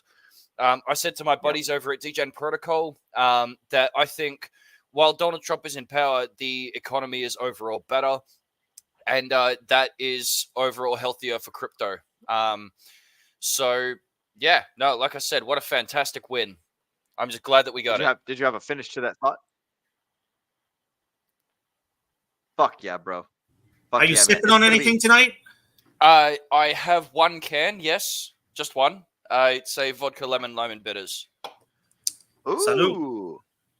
Salute. Well, cheers to you, Donnie. What do the Aussies say? Do they say cheers? Do they say on you, mate? Do they say what's the word for let's drink? Generally, it's just cheers. Cheers. All right. But any number of variations with slang or swears around it. Okay. I like it. Yeah, bro. There was some gentlemen that had traveled up to New York from Australia for the Richard Hart hearing that happened on Halloween and stuff. And so I was chatting with him, just having a great time. Shout out to you, Gaza, if you're out there, broski. Gaza, fucking awesome. I was learning a lot about Australian culture. And Everyone's he getting was rugged. explaining to me. Saying again? Everyone's getting rugged. Oh no! Everyone's getting rugged. Sorry, continue. No. I think Zeke's just going inside because it's cold as all hell out. Oh, okay. Yeah, he's getting Excellent. settled. But I was I'll just add him saying that back as soon as he's ready. I loved hanging out with this is my first time hanging out with an Australian in real life in the flesh. I've hung out with you a bunch on stream, Donnie, and so I was just sitting there picking his brain yo, bro, tell me about cassowaries and tell me about the language and what goes on in Sydney versus Victoria versus all sorts of other things. And so I was picking his brain, having a great time, and dude, you guys are fucking nuts, man. Y'all are fucking crazy. It really does depend on what kind of Australian you ask, though, for a description about this sort of thing, because it really will change depending on which state we're from, right? A Queenslander, for example, will 100% describe their recount of how Australia is and what they've seen completely different to that of, say, someone who's from Sydney or Victoria, right? Yeah. Which one's the one that's on the far west? Is that Perth? That's Perth. Okay. Yeah. Excellent. Yeah, Perth. And then that's right. Are there dudes up on the northern side? Northern Territory, yes. I think the Northern Territory is the more densely populated with Aboriginal folk. Yeah. I've heard them called the Abus before or something. Y'all got a lot of short slang words for things like the words are all cut in half or something. Yeah, that was something that I thought was very interesting. A common convention that you can observe. A lot of our slang words, when we talk to one another, frequently will half a word or shorten a word to most of its sound. Yeah. But then we'll add an O to the end of it, right? So, afternoon becomes arvo, service station becomes servo. Yeah. It's there's a lot of different words that sort of do this, but that's just one of them. Yeah. That's so cool, Shit, man. well, You guys got such a cool country down there. Yeah, morning tea time, for example, we shorten that and we call it smoko. Smoke break. It's smoko. Smoko. Okay. Yeah, that's fucking awesome. I like it. I see we got Zenith back out of the cold, back into his normal chair spot for having fun and stuff. So excellent. Good to have you back. Good to have you back, Zenith. Let's see. So Donnie, you got a real life job. Oops, sorry. I was going to add one thing, Donnie. I think you might find this fact interesting. I don't know if you know this, but since you were from the land of Down Under, the land of Down Under, the land down under. Oh. Yep, land down under. That's it. There's 3 states in the United States you can own a kangaroo without a permit. Yeah, I saw that. Isn't that interesting? Wisconsin, South Carolina, and West Virginia. But Of course why it's would fucking you want to Wisconsin. do that? Yo, I see. so I like, see. what's Brendan the found my deal with meme picture. kangaroos? So Gaza told me that they're like deer, but like more assholes and they kill things. all the Okay, time. so the running joke is basically that kangaroos are deer that have been to prison. Oh, So okay. they fight. Bro, they kill dogs and shit, don't they? They'll like go They do. strangle people and like Yeah. put them underwater and stuff. So, with how a kangaroo moves, right? It's not Yeah. the paws like up on its chest that you have to worry about. It's not its little arms, right? It's actually the feet, right? Because the feet are like long and flat, but then they're like spring-loaded legs, right? Because they're hopping all the time, right? Those things are powerful fucking muscles. Okay, so think about this: what they're actually trying to do when they're attacking you, they will try to grab you with their paws. They will jump and kick their legs into your chest, and their toenails will basically rip your belly open to disembowel you. Oh fuck. Well, I don't want to own a kangaroo now. Yeah. But yeah, I saw that on a meme today. You know, obviously a lot of politicals, people are trying to make some jokes, and there was like a map of the United States, and it was like, and then it joked about these are the states that you can own a kangaroo legally without a permit. I was like, that's funny. Yeah. Yeah, we actually have a question for Don from Fox Mulder. He just posted it. But what is the best Australian movie? I heard Donnie that you guys consume a lot of American cinematic culture down there. It's like something about like 40 to 60% of the stuff that you guys watch and whatnot. What's the best like Australian movie, do you think? Oh, see, look, I gotta be honest. I'm not really one who watches a lot of movies or TV shows because I'm like more into learning and you know coding and doing all that sort of thing. I'm a productive person, not a passive entertained. You know. All right. However, I won't say it's the best, but one really, really good Australian movie that I've watched recently is Wolf Creek. Now, if you're into thrillers and horror movies, Wolf Creek is a good one to check out. Yeah. Wolf Creek. I have not seen that, but I actually have a favorite movie from Australia. It is an old movie. It is, you know, as you're growing up, you kind of have these movies that you love and you'll love for the rest of your life. And this is one of those for me. It's one of those classics. It's called BMX Bandits. It wasn't a very large budget film, but Nicole Kidman was in it before she was famous. So that's sort of the interesting note to that movie. But yeah, it's a movie about, believe it or not, BMX bicycle people and bandits. Yeah. So wait, what? You know, people that ride BMX bikes, and you know. Yeah, but like bandits, bro. There's these people. Then there's these people. There's this like crime ring, and they're trying to steal. They're trying to create this heist, and these BMX bikers accidentally come across some walkie-talkies that are linked to the crime syndicate, and then they're like, "Shit, we know that this crime's going down. What do? We can't go to the police with this stolen merchandise we have. I guess we're gonna have to stop them ourselves." That actually sounds like a pretty. Was this in the 80s or the 90s? Yeah, it's 80s. 80s. Maybe Okay, yeah, that's a 90s. fucking 80s thing. Maybe Yeah, 90s, that's exactly what would happen. Cool premise though. That sounds like an awesome movie. That's fucking nuts, man. BMX and like action adventure. That reminds me. There's a Canadian movie called Turbo Rider, which is basically Mad Max, except instead of cars, they have bicycles, and it's fucking hilarious. You guys should totally watch it. Real quick though, I want to do Nicole Kidman, so can't go wrong. Yeah. I do like some Nicole Kidman. She is a pretty actor in her prime and things. I want to do a quick reading from ChatGPT on a 3-sentence synopsis of Wolf Creek. By the way, this movie was made in 2005. 3 backpackers, Liz, Christy, and Ben, travel through the Australian outback and encounter car trouble near the isolated Wolf Creek crater. They're rescued by a seemingly friendly local named Mick Taylor, who turns out to be a sadistic killer, intent on torturing and murdering them. As they attempt to escape his clutches, the film descends into a brutal game of cat and mouse, highlighting the unforgiving nature of both the killer and the wilderness. So that's a good movie a good movie suggestion there, Donnie. Good choice. It's definitely not for the faint of heart. And Oh yeah. if you think that's bad, number 2 is even worse. Oh boy.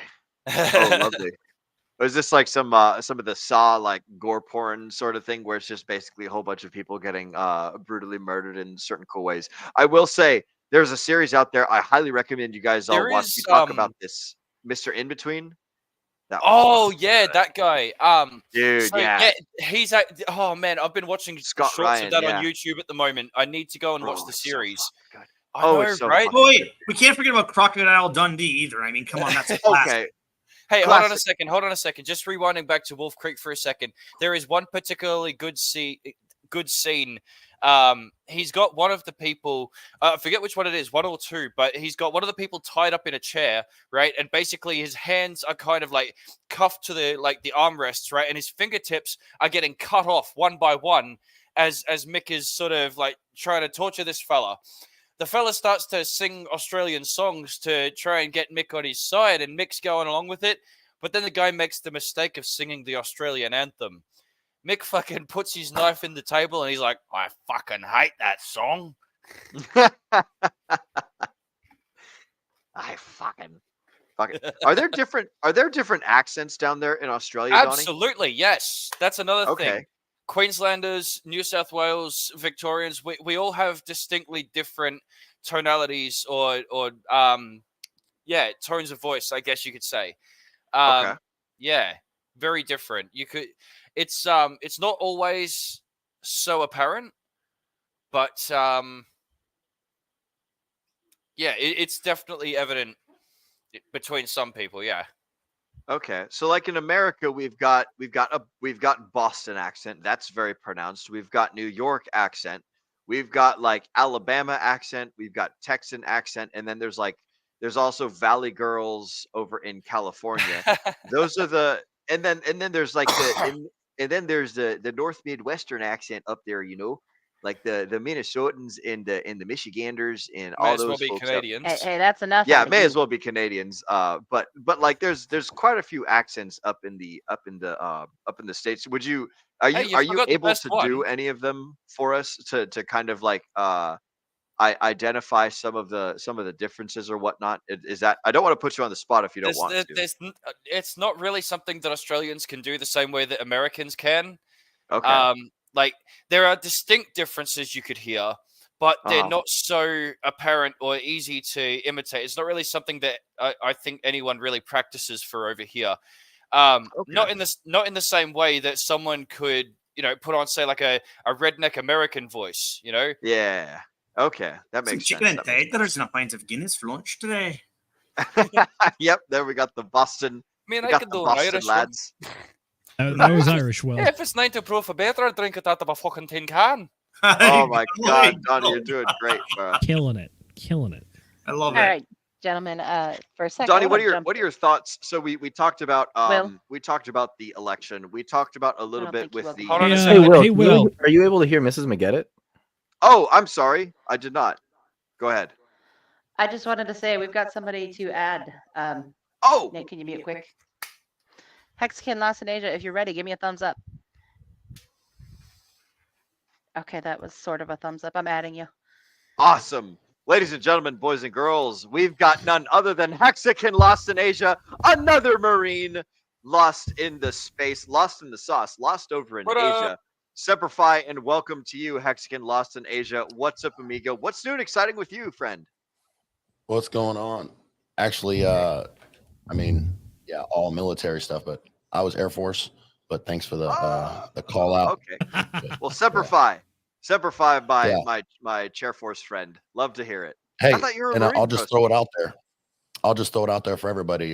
Veterans Day coming up. Happy Veterans Day to all the veterans out there. Oh yes, Veteran Day is coming up quite soon. You and the Marine Corps and birthday for him. You. Yes, Veterans Day, not Memorial Day. Not that some people get picky about the differences and things, but shout out to you, Hexican Lost in Asia. For some reason, bro, I I thought you were a Marine this whole time. Like, we've been streaming for something over a year now, and this whole time I thought you were a Marine. So that's fucking awesome. Good to hear, though. I That's fucking why he love my loved you Air so Force much. friends, So man. he might not love you as much after this stream. Oh no, dude! I I'm just kidding. fucking love the Air Force, bro. I love the Air Force more than I love the Marine Corps because those are the fucking smart guys, and those are the guys that actually get the cool things, and they help you out more than any fucking Marines ever helped me out. Like I've spent a lot of time on an Air Force base. In fact, when I was over in Morón de la Frontera over in Spain, it was a Spanish air base that was joint operate. Like it was basically a U.S. air base. The Spanish owned it, but for real, like the Air Force ran it, and the Marine Corps was there to like party and have fun. Oh, he's frozen. Forces Rugged. bureaucratic Just a bullshit slight rug. nightmare. Oh no, I've been rugged again. Oh damn it! Let me know. No, when You're I'm no, back. you're back. Don't worry. You're good. good. I'm back now. Okay. Well, I was basically just bemoaning the fact that like once you get past the Air Force's like bureaucratic paperwork filing nightmare of a system, those guys are really fucking cool. I love hanging out with Air Force dudes because they're like some of the chillest. They're like the chillest branch of them all. Like, sorry, Zenith, the Coast Guard guys, like y'all are fun and things, but the Air Force dudes, they know how to party. They're always down to have a good time, and it's super fucking cool. So shout out to you, Hexagon Lost in Asia. We love to see you, broski. Yo, what's new and Cheers, exciting man. with you, my friend? It's been a minute since last we spoke. What's news, friend? Everything's going well, right? New president, watching the portfolio go up.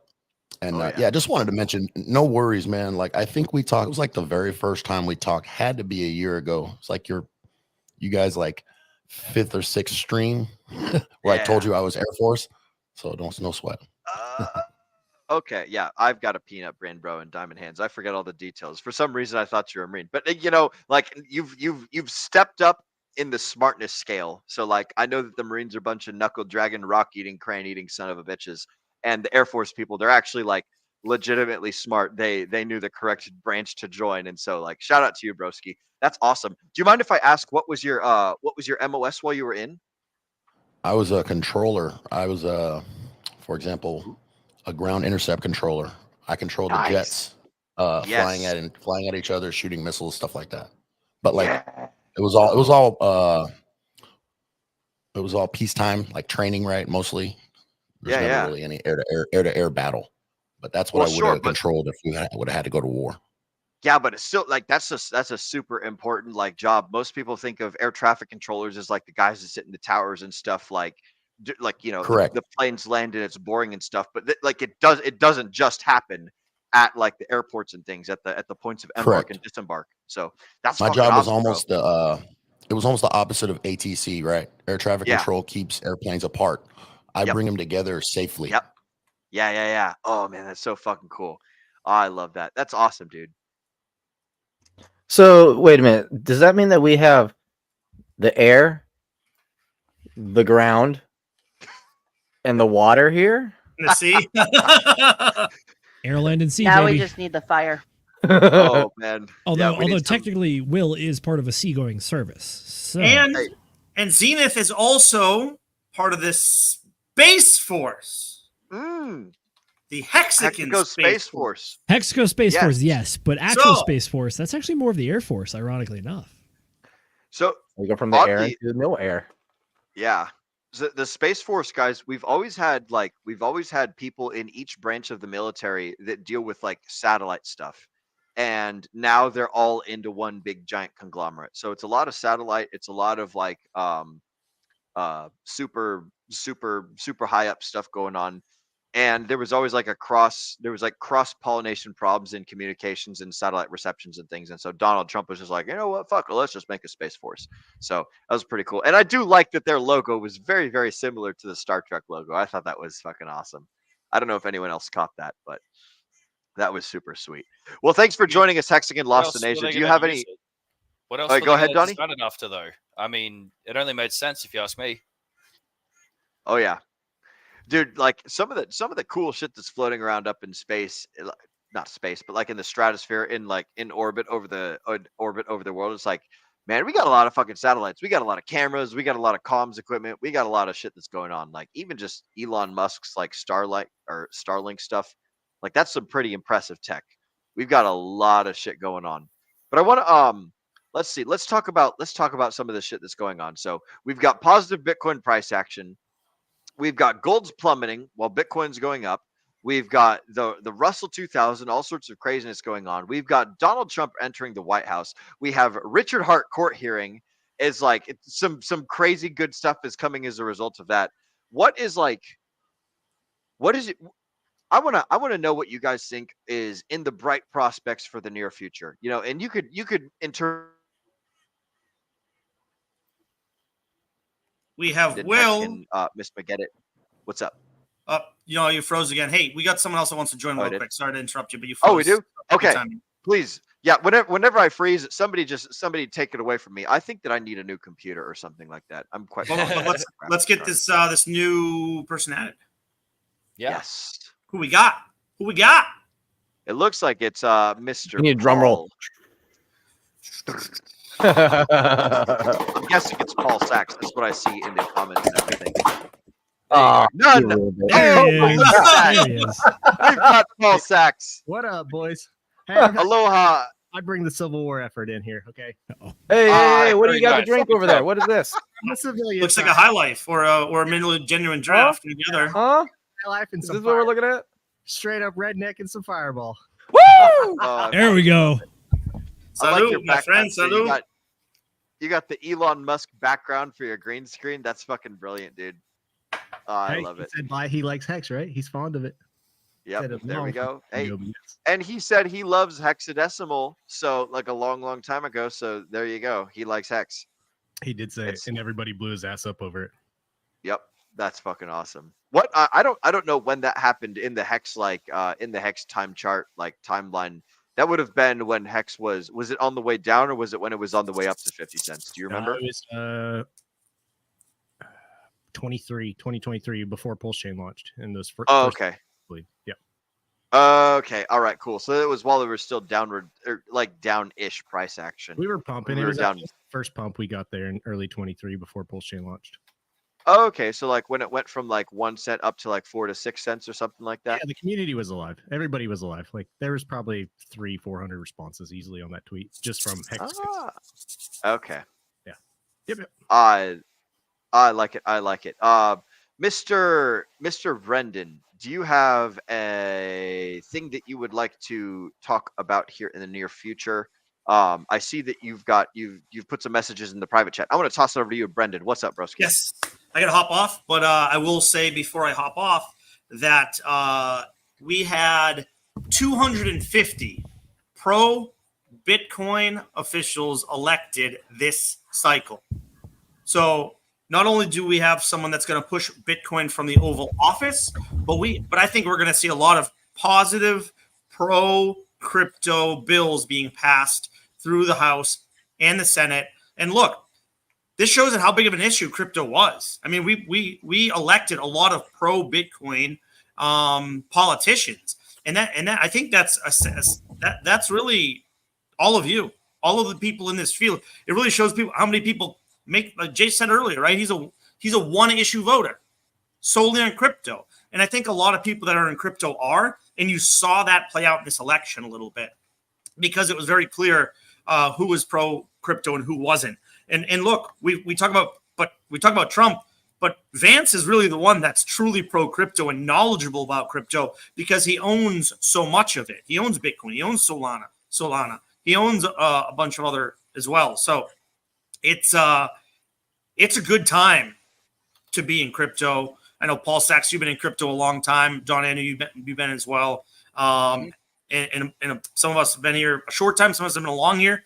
But I think everybody on this panel has been here throughout the bear market. And that's pretty incredible. So to see where we've come from this long, drawn-out bear market. And look, even just 6 months ago, we had people just infighting, communities trying to tear each other apart.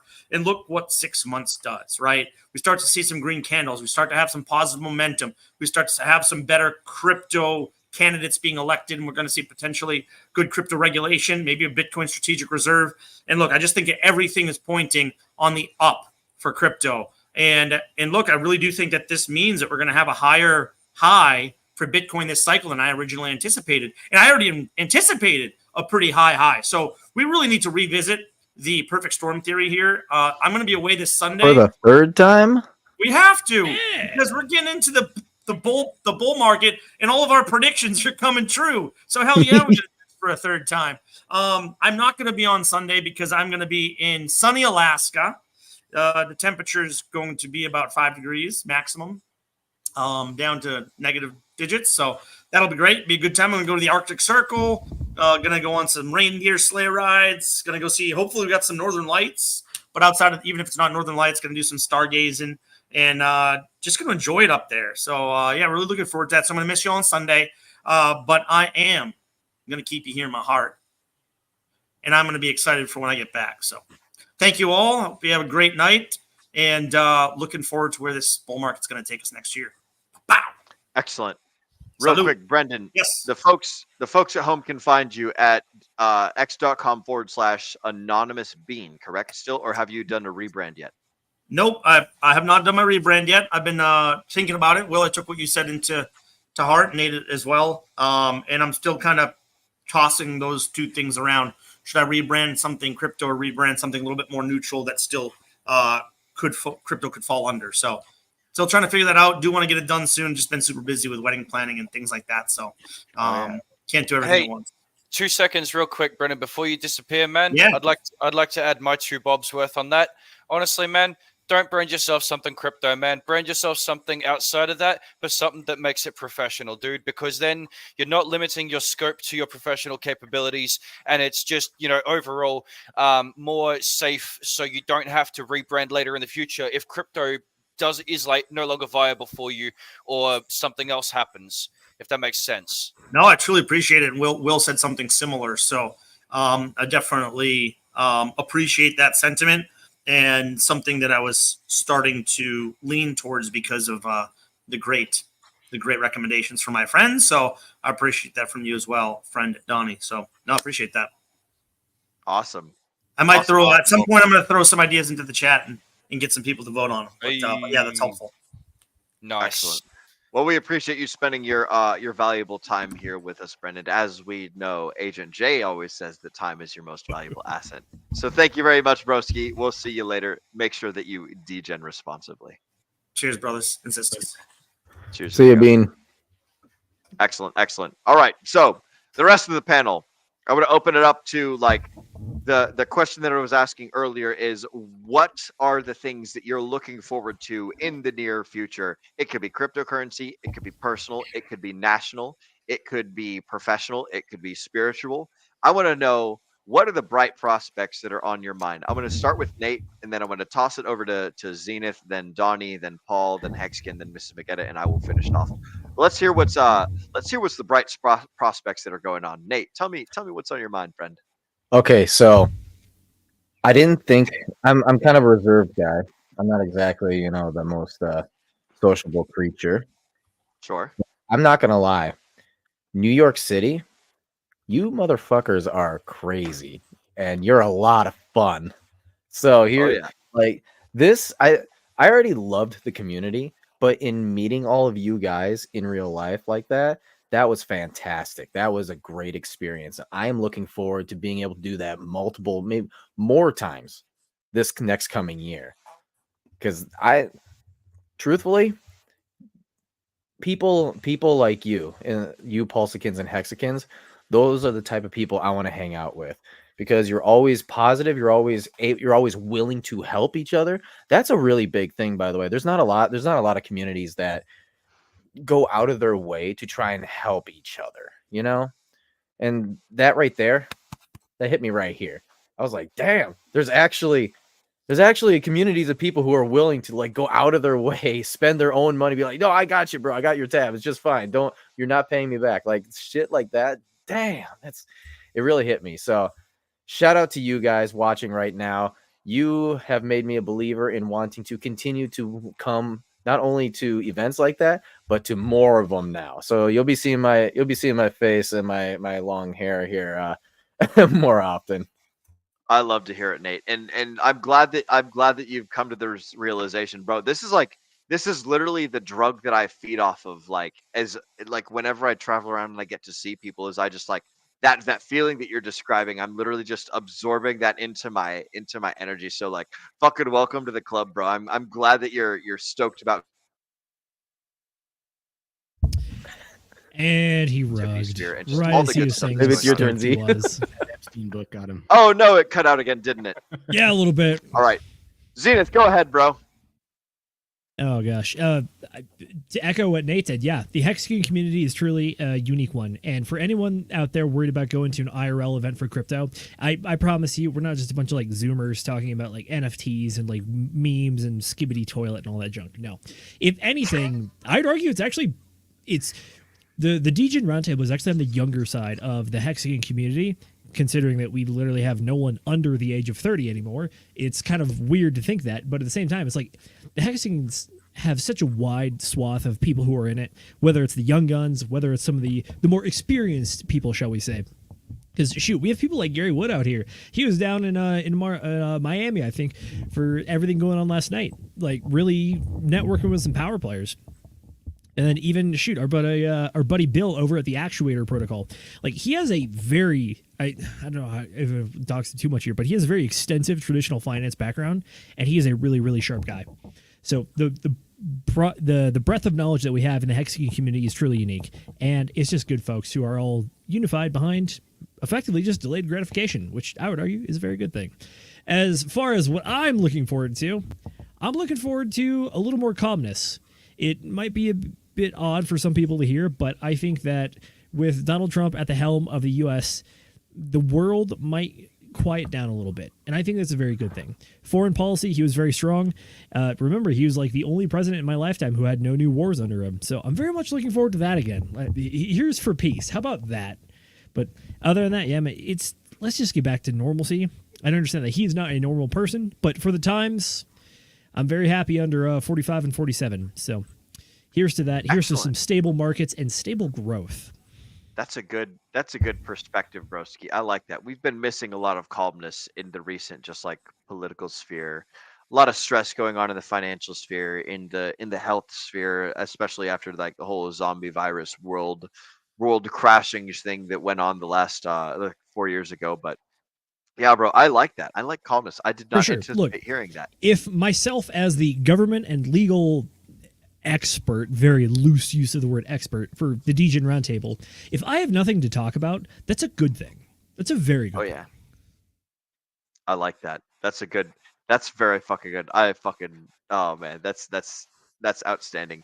And you know, if you want to, you can call yourself the government legal expert. You're the person that's like interested in this thing more so than most of the rest of us. And so you have like a dedicated attention span. So I would say in that respect you are an expert, maybe not in knowledge, but at least in interest, and the fact that like you might not know all of the answers, but you know where to look, you know. So that's good shit, broski. I like it.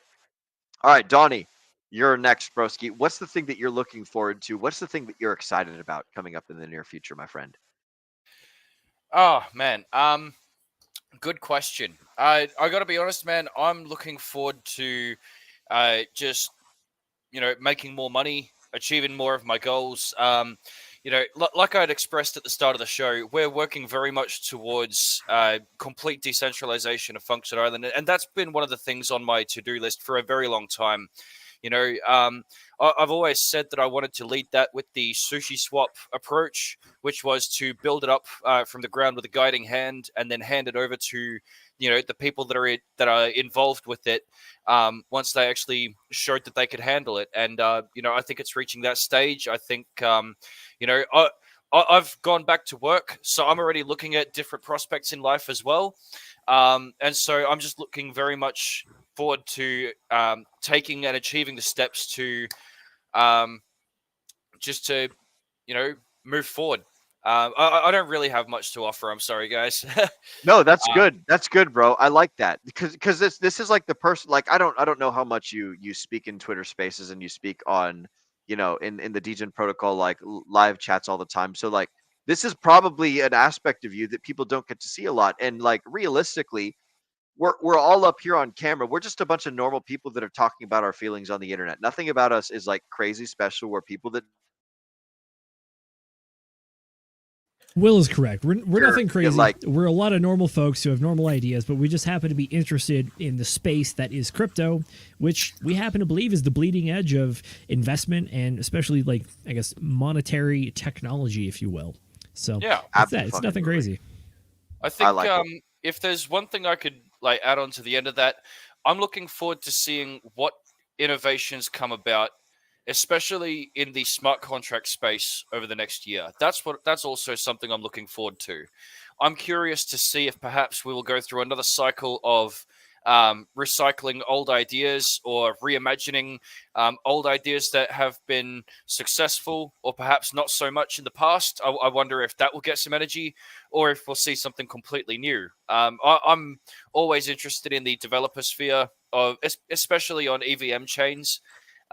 So, you know, personal life wise, like I said, I'm just looking forward to making more money and moving forward in that regard. And crypto side, I'm curious to see what tech we're going to see unfold as well. I like You it, know, bro. I'm a bit curious, Don. So is there something that you notice that you're like, hey, this could be a big thing later on, or this could be like some sort of big invention as far as the smart contracts go that maybe you're a bit curious about? I gotta be honest, I haven't really seen much. Like I said, I feel like this last cycle we've gone through has very much been one of the, you know, recycling and reimagining old techniques. But that's why I'm looking forward to this next cycle, is to see what comes of that. You know, every now and again you get some freak accidents and some interesting innovations come along. You know, let me give a really good example. For a long time, there was a stretch where every crypto project was copying either Olympus DAO or Tomb Finance, right? Which was basically a rehashed fork of Basis Cash. If you know your history on Ethereum, then those are some very prominent projects that we're going to formulate as well. But yeah, like I said, I'm curious to see if we're going to get something new or something reimaginated, you know? Yeah, okay, so I get it. So it's kind of like this then. What we've had before is new inventions, the new technology of the spaces, you know, evolving. Oh my gosh, that's great. But then this cycle in particular is different because it was no longer about new technology, but it was actually about the evolving of kind of like how humans interact with the technology, aka the culture, right? Creating cultures, Exactly. yeah, exactly. So I almost wonder if maybe the technological advances are actually going to be stopping or stalling for a while, and it's going to be about more humans just doing what humans do, right? Coming into the communities, and yeah, it's going to be very interesting. I agree with you, Don. I feel like people. One final thought, and then I'll pass it over. I feel like people are cycle by cycle learning more to have a stance of conviction in what they get into, and I think that's a good thing overall. Ooh, that's good, because that's how we make zealots, and that's how we make like things have longevity, because like the people without the conviction, they just do the pumps and the dumps. Like that's what makes for communities that like flash up and then flash down and then they're all gone. So I like the idea of longevity. I like the idea of things having lasting product market fit. And you know, I see that a lot in the Richard Hart ecosystem and the spaces here as well. So thank you, Donnie. Excellent notes there. I've filled my two little lines that I had allocated for you for that one. Mr. Paul Sachs, what are the things that you're looking forward to in the near future? Personal, professional, financial, spiritual, whatever the case may be. Community, what's up? The reason why everybody felt so good last night, at least on our side of the aisle, the reason why though was because you could physically feel the pendulum start to swing the other direction. That's what that was, because it wasn't full euphoria. It wasn't any. It was a little bit, but it wasn't like the crypto euphoria people talk about. And evidence to talk about like what Zenith was going on about was, did you see who made an X post at Trump? Victor Boot, the merchant of death, was like, hey, congratulations on winning the presidency. You know, that was Putin's right hand man until he got wrapped up. And also the Houthis, they were another one that were like, hey, we would like to cut a deal for peace. We're tired of doing our fuck shit, you know. So some of that stuff is already starting to quell a little bit. So if that's a signal of things to come, let's hope. It's true. Paul, the only caveat I'm going to give to that is I think the world has kind of been a little bit on fire the last 4 years, specifically when it comes to like the Ukraine situation, everything going on with Israel, Hamas, and then also China posturing about maybe potentially taking Taiwan. And that's not even touching all the other like small scale conflicts that have been going on all over the world. The truth is that until Donald Trump actually gets his hands on the reins of power on January 20th, until then, the world might pop off a little bit. AKA, things are going to get resolved. Things are going to get finalized. And I'm not saying that's going to be the era of peace, but peace theoretically could be coming afterwards. But I agree with you. Last night, there was a good amount of euphoria. It's not full bull run euphoria, but at the same time, people were very excited because it did feel like that pendulum shift and like an actual changing of the winds. We've been feeling it a little bit, but that was the confirmation. Yeah. And, you know, these last 4 years with the current presidency have been a signal to the rest of the world. If you have some type of military manufacturing industrial base, you can have a proxy war too. That's been kind of like what everybody, you know, look at the Koreas. I'm sorry. The Koreas just jumped into it. So You're not wrong. Let's hopefully this whole thing, we get a monopoly back on that and it just quells back down. I'm not saying we're the best. I'm just saying the world, if there's anything the world wars taught us, it's that the world needs somebody to be daddy to the rest of the world. The world doesn't like when nobody shows up and puts everybody in their place. You really got a point there. Because, I mean, if you actually look at it, right, the majority of the world's powers are trying, as soon as like the United States is kind of like, you know, oh, just do whatever you guys want to do, the world powers are immediately trying to expand a little bit and trying to take certain positions that it's especially against NATO, by the way. That's one of the biggest things. And I find it very interesting that without a strong leader who basically just kind of puts the world in their place and says, hey, like, it's either mutual destruction or you guys stop, right? Like, I do find it interesting how just being the bigger person in the room overall will automatically, or like the cop, if you want to put it that way too, will automatically stop these guys from taking the small little lands around them, you know, aka China and Taiwan, right? Right. So anyways, not to rabbit hole too much off the rest of that. Will get back next year. Getting back some of my damn time. Taking some of the irons out of the fire that I've just continually racked up around my house. Getting our lives back in order a little bit. And being able to, on the whim, whenever somebody is like, hey, I got a meetup next week, or I got a meetup in 2 weeks, be like, all right, I'm there. Having that option. I like it. Meeting some people. Buying your time back and getting free time to go and expand, like, and basically do community building. So, like, Stop sacrificing. I have sacrificed so much of my time these past few years. Yes, I like that, bro. That's fucking good. What about you, Hexagon Lost in Asia? What are the things that you're looking forward to in the near future, my friend? It could be personal, could be professional, could be worldwide. What's on the list of things that you're happy about? And you are still on mute, just so you know. It looks like you're talking. Our boy, he's looking to win a softball championship with his team, I believe. I don't got any sound. Do you guys hear him? Man. Nope. Oh, fiddlesticks. Ah! We got the old technical difficulties. This will happen when you get lost in Asia, I suppose. Something like that. Good one.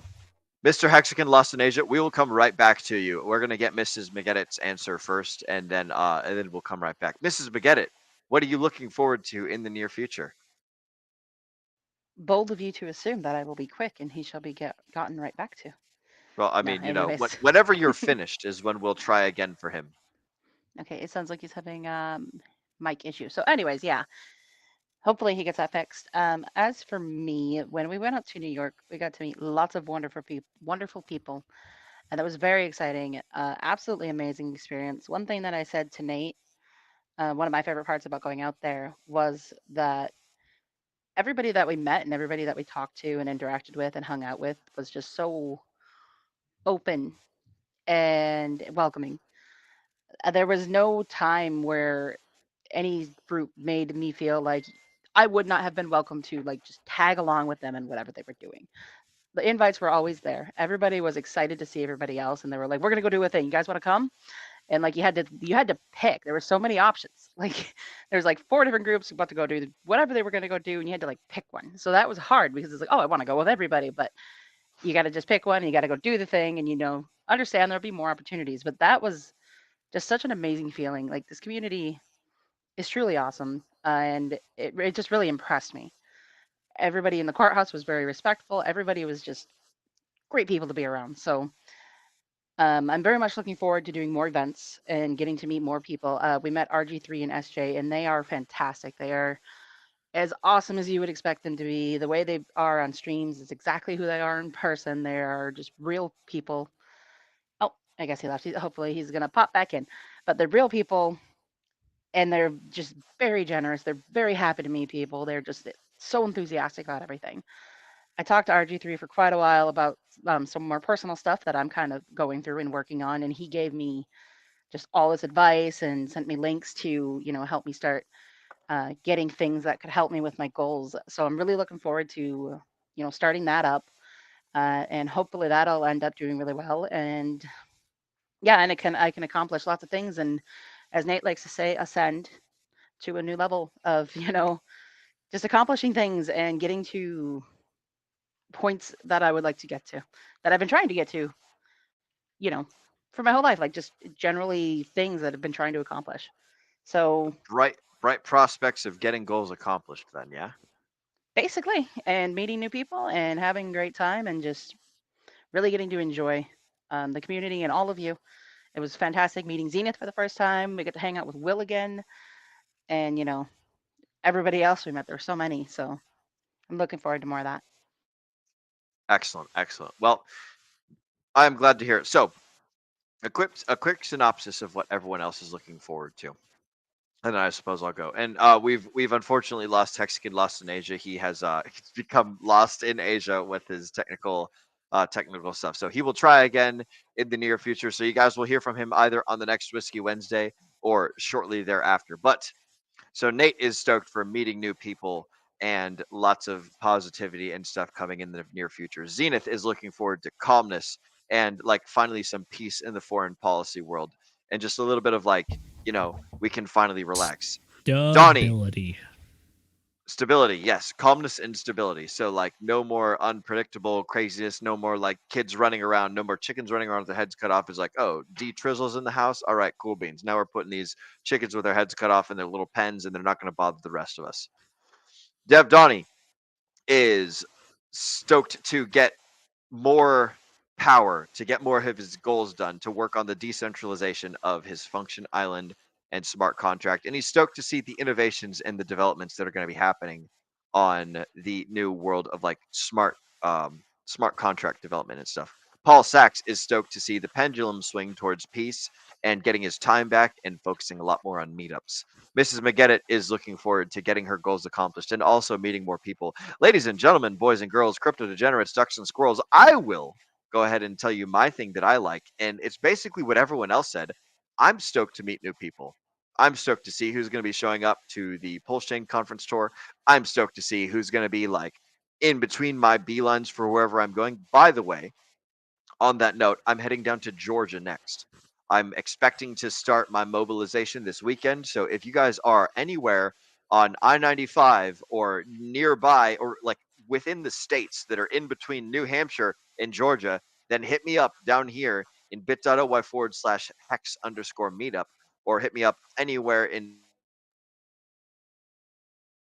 the Telegram. Make sure you get into the Telegram that's down there, because we actually do have a Hex meetup in that Telegram over there. So yeah, just go ahead, put the little scan code there, and it looks like Will's back. If you want to go ahead and finish what you were saying there. I'm back. Excellent. I don't know where I left off, but if you guys are in between the states of New Hampshire and Georgia, I don't care where you are. If you're like a couple hundred miles east, a couple hundred miles west, like, I would go so far as to say, like, if you're out by Mississippi, then you might be a little bit too far. But like, other than that, if you guys are in between the north and south zone of New Hampshire to Georgia, that's my travel plans. I'm looking like I'm going over the weekend or something like that. So we'll see what's going on. But there's some tower work going on down there. So I guess I got to pack up all my shit up here in New Hampshire that I just unloaded.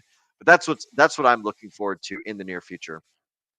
Time to start the wrap up and the finishing up of this fantastic show. So, Mrs. Producer, I'm going to go ahead and hold up this here fancy sign that says chat motherfucking shout outs. And it looks like there's cameras moving. I don't know if that's because I lost signal or I don't know if any. Can someone give me a thumbs up and let me know if I'm still live? You're okay. Mrs. McGetti's just doing some stuff over here. Boo, All right, cool boo, beans. I Paul thought it was my Sachs, computer. boo. That's fucking awesome. Ladies and gentlemen, boys and girls, crypto degenerates, ducks and squirrels, it's time for the show's final chat shoutouts. After final chat shoutouts, I'll go around the panel and ask you guys where the folks can find you and what you got going on in the near future. So go ahead and get that stuff ready. But Mrs. Producer, if you don't mind pulling up these chats, it's time to shout out none other than the Bull. What's up, guys? Exciting times. Good to see you, the Bull. That they are. I am stoked that you are here. The Bull begins his run. So we're about to see some of the dust kick up and some of the prices go sky high. So shout out to you, Bull. Good to see you, broski. Up next in chat shoutouts, we've got Niles Jenkins talking about a shitcoin that pumped a lot last cycle, SafeMoon. Shout out to you, Niles Jenkins. It's good to see you, broski. I don't know if I'm going to be buying SafeMoon. It's a meme play, you know, maybe throw some lottery money at it, but like I would not recommend it as something to throw your stuff in. So when are we going to have a DRT meetup is what Niles wants to say. I will say, Niles, if you build it, he will come. We're all a bunch of assholes that talk about stuff on the internet. Will, you keep going back to this point. We're all a bunch of assholes. Why? It's 100% true, bro. I've seen you. I've seen Nate. I've seen Paul. Hey, whoa! I just love calling you one. I've seen Maybe everybody. me. How You're dare all a you bunch of- disparage the good people of the Degen Roundtable? Maybe me. Maybe you. I don't know about the rest of them. You're in the Matrix. I'm only in there. I will die on this hill. I think you're all a bunch of assholes, but you're my assholes. You're the best types. You guys are the assholes that I would surround myself with. I don't surround myself with no nimby pimby nice people. I surround myself with killers and with people that get shit done. So You know, hold on. I'm just gonna point something out here. If you know, if you truly object to being called an asshole, I mean, you know what you can do, right? Is just turn around and say to the person who called you an asshole, "Well, if I am an asshole, then where'd I drop you?" Well said, sir. Well said. Bingo. To answer the question at hand, though, this is actually an idea that we've been bouncing around over at DRT. And one of the ideas, and I'm not going to say that we came up with it first because it's probably Axis actually that did it, but the Vegas, the March meetup, March 6th to the 9th in Las Vegas, Nevada. That seems to be the biggest event of the year. And there's not something going on every night. So there's like 1 or 2 nights where it's possible to throw your own little side event if you really want to. We were tossing around the idea of doing that. So let us know if you're interested. One thing we've floated around these parts is the idea of doing like a poker or a casino night kind of thing. Not with like real money, but just like pay an entry fee. You get an entry into like a poker main event thing and then have like a blackjack and a craps table off on the side if you bust out of the main event. And then if you really feel inclined, you can rebuy into the main event, and then at the end of the night there's just like prizes and everything, and then maybe we go off to a club and buy a few tables and have a good time that way. That's an idea we floated around. So if you're interested, let us know. We'll see if we can do the logistics. 1 t-shirt buy-in. 1 t-shirt buy-in. There you go. You got to pay with t-shirts. Exactly. Ooh, that could be. See, I don't know about that. The last time I went to a casino, I was literally like dropping dollars into this machine, pushing a button and saying, you know, I could gamble the exact same, only I could get like a 10x. And it would be like an educated guess. More likely. You're not wrong, per se. But I would have more time fun you'd be burning money. gambling with friends around, which is exciting and new. And can I be paid in entirely 5 gum? 5 gum. That is a throwback. There was which How it flavor? feels to or chew as they mint say- gum. Gambling. Exactly. Yeah. Gambling. How it feels to chew 5 gum, losing all of your money at the craps table. Oh man. But with They, friends, with With liquor. friends, there you go. And friends and They- liquor. There you go. they did some interesting branding over there at 5 Gum. And just so you guys know, basically all gum ever is owned by Wrigley's. Wrigley's owns 5 Gum. Wrigley's owns Extra. They own Orbit. They own Hubba Bubba. They own like all of that shit. Basically, all gum that you consume is owned by Wrigley's. So just so you know, they're like they just slap a different brand name on it, and then they put a different label and they send it on out. So like Wrigley's. I'm gonna what's that?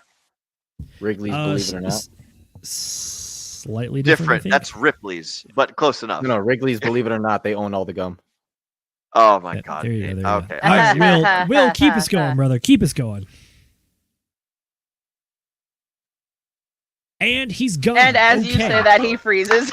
I'm gonna presume that I'm frozen right now.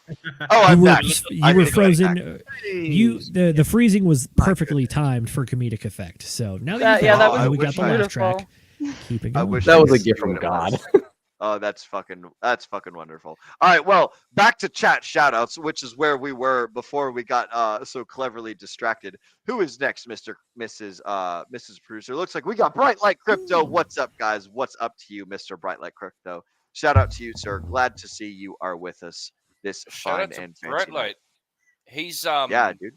Bright Light's actually building a project called Yep, the most agreeable token on Pulse Chain, and I just want to give them a brief little shout out as well.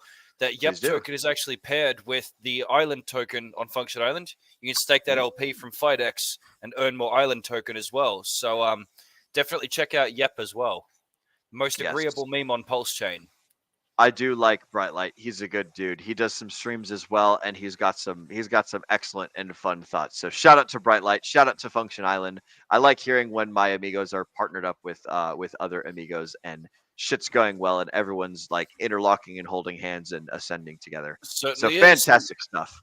I love the name of that coin, and I really want to know who's going to make Nope. Nope. Randy around.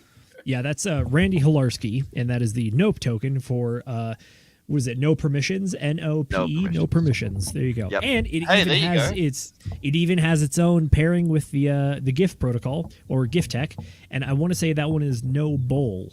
So, yep, Nope and No Bowl. Yep. It's also liquidity paired with the Solid Index, which is Fire, Axis, Solid X, and then Nope all together. So if one goes up, they're all going up together. A rising tide lifts all boats. Excellent. Well said, and sir. also, Well someone being successful drags everyone else that's not successful around like a nice little anchor. So there is that as well. Well done, Will.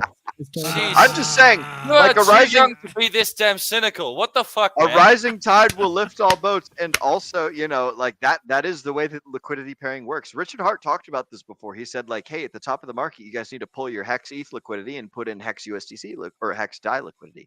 So like there's things to do. Like when ETH starts performing badly, it will drag Hex. It dragged Hex down with it. When Hex starts performing badly, it dragged ETH down with it. Same thing. Yada yada yada. So this is just something for the folks at home to keep in mind. Like there is a bright side of the rainbow, and there's also a dark side of the rainbow, and it's important to be aware of both. Now, I'm not here to shit on anyone's parade. I'm simply here to let you guys know that pay attention. If like a massive supply of your coin gets paired with some shitty coins, then you might be in trouble because they might drag you down into the depths with you. So this is something that I've learned in my world of liquidity pairings and things of that nature. So just a lesson that I will pass on to the folks at home. All right, but it's time to get back. Time to get back to it. Next up, we have the chat from K Hudson. He says, in my Next opinion, got- the uptick in like the black Mr. vote for Trump reveals that we are trending in the right direction. I would half agree with you. If you look into the data, I think the male African American vote really was the one that went for Trump, and I think this was parcel of the election going on, which is that Kamala Harris failed to appeal to male voters, and in turn, male voters showed up for Trump, and that's part of what we saw. But otherwise, I do agree with the sentiment, though. The analysis is definitely that Donald Trump managed to form the coalition, not just with like the greatest minds, with like Elon Musk, Tulsi Gabbard, Bobby Kennedy Jr., all that stuff. But agreed, in the actual demographics, it shows as much as well. Also, I can tell you right now that people were really pissed off at Barack Obama coming out and saying basically, if you're not voting for Kamala, you're not black. That had an effect, we'll say. It definitely did. So also did Biden calling half the country garbage. I mean, I don't know Yes, that that also anybody happened. really likes that very much, especially by someone who's supposed to be the president. You know, yeah. Is Trump? I like that you said supposed to be. Paul, Well, what was that? Supposed Paul, to we be. can barely hear you, amigo. I mean, Do you look. have your is your mic your primary input, or is it your webcam perhaps? Because I got almost no audio on here. I got too far away from the mic. Look, they got Biden and Okay, Mitt Romney excellent. I mixed can hear up. you a lot better now. Someone had their hand up his ass like a puppet. So, what was it? What is it you were saying though? And then we'll go back to chat shoutouts. I just said, is Trump a professional at taking the piss out of things? Oh A yeah. little bit. Oh yeah. He is super fucking good. The trash. Speaking of professionals, like with his McDonald's and with his trash truck thing, like he was on that like white on rice. He was just fucking ready to rock and roll and hop right into that little stereotype and have fun with it. But next up in chat shoutouts, speaking of having fun with it, we've got Ben Ledesma. Nicole Kidman was hot in Bandits. I don't know Bandits, but I'm gonna take your word for it. I will. There's some good history there with Nicole Kidman. So That was a fantastic. shout out to Donnie for the Australian movies. Was it BMX Bandits? Was it? Oh, okay, Yeah. excellent. Or no, I think that was Brendan that was talking about BMX Bandits. So fantastic. I'm gonna have to go. At least give that a Google or something. oh my God, it's a ginger.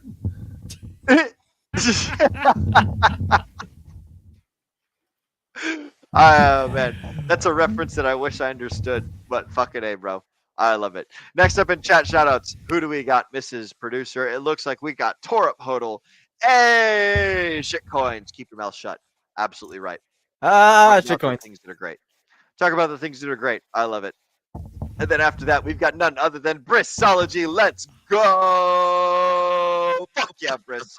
Good to see you, amigo. Welcome to the Degen Roundtable. Glad we can have you with us. And then after that, we've got none other than Chad Donnerschwanz. Hello, fellow based crypto bros. Hello to you too, Mr. Chad Donnerschwanz. It's good to see you, amigo. Welcome to the show. Glad you could make it. After that, we've got Yellowtail. The U.S. set the standard. Fucking A right, broski. Fucking A right. The U.S. sets the standard in many things going on in the world. And so I guess if we're going to police the world and make sure that all the bad guys keep their I's dotted and their T's crossed, then, so it shall be. But it's good to see you. It's good to see you. And then finally, for chat shoutouts, we've got none other than Jonathan. If you guys ever come over to San Francisco, I can introduce you to my private chef and make you guys a couple of drinks. Sounds good, amigo. I'm on my Glad way to right hear. now. As soon as I'm done here, I'm heading out there right now. San Don't tempt us. Francisco. San Don't tempt us. Francisco. We will. They've got a very interesting TV tower over there called the Sutro Tower on top of a mountain. You guys should check it out one day if you're ever become a tower climbing nerd just like me. But in any case, that's good to know that we can swing over to San Francisco and hang out with Jonathan. But apart from that, ladies and gentlemen, boys and girls, crypto degenerates, ducks and squirrels, it's time to end the show. Let's go around the horn and tell the folks at home where we can be found and what we've got going on in the near future, starting with Nate McGettit and going clockwise to Zenith, then Donnie, then Paul, Mrs. McGettit, finishing off with myself, and then we'll end the show. Ladies and gentlemen, you can go ahead and find me right there in that little QR code in the corner. That is the gate to our Telegram channel, in which you are going to be receiving, if you get in there, and for the people who are in there, you already know there's a lot of information you can get in there. Quite frankly, like if you're not in there, then I mean, you're missing out on a lot of stuff. The other thing too is that I do have my X account that I try and upload as many high value things for you to watch for in the market really as I possibly can for any amount of time I'm able to get in the day, because I am basically just constantly busy just doing lots of other different things that includes in real life job. Other than that, I do have KG coming on tomorrow. We're going to be talking about his internet wallet, doing a deep dive into exactly what the wallet is, kind of the mechanics of it. So if you're interested in like the technologies of things like that, go ahead, follow me, or I should more say go subscribe to me at the Ascending Man, which is right down here, the YouTube channel right there. This is a kind of a little creative corner for me to be able to deep dive into these things and be able to kind of just see what the hell is going on there. So that's going to be tomorrow at 9 o'clock Central Standard Time.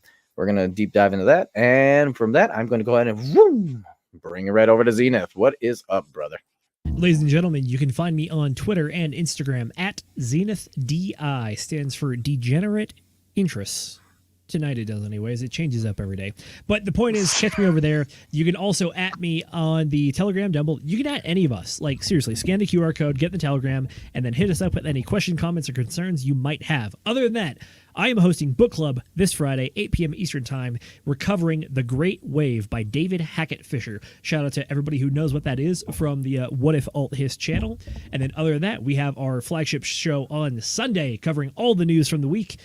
Spoiler alert, it's probably going to be a lot of election and then also Federal Reserve talk because that is happening tomorrow. They had their meeting today. They're going to release all their notes tomorrow. And then outside of that, we have a special guest lined up for Wednesday. We are still finalizing it, but they're penciled in right now. We'll give you more announcements for that later on. Other than that, that is all I got. Donnie from Down Under, where can the folks find you, and what do you have going on, my man? Hey, yeah, thanks very much, man. Appreciate.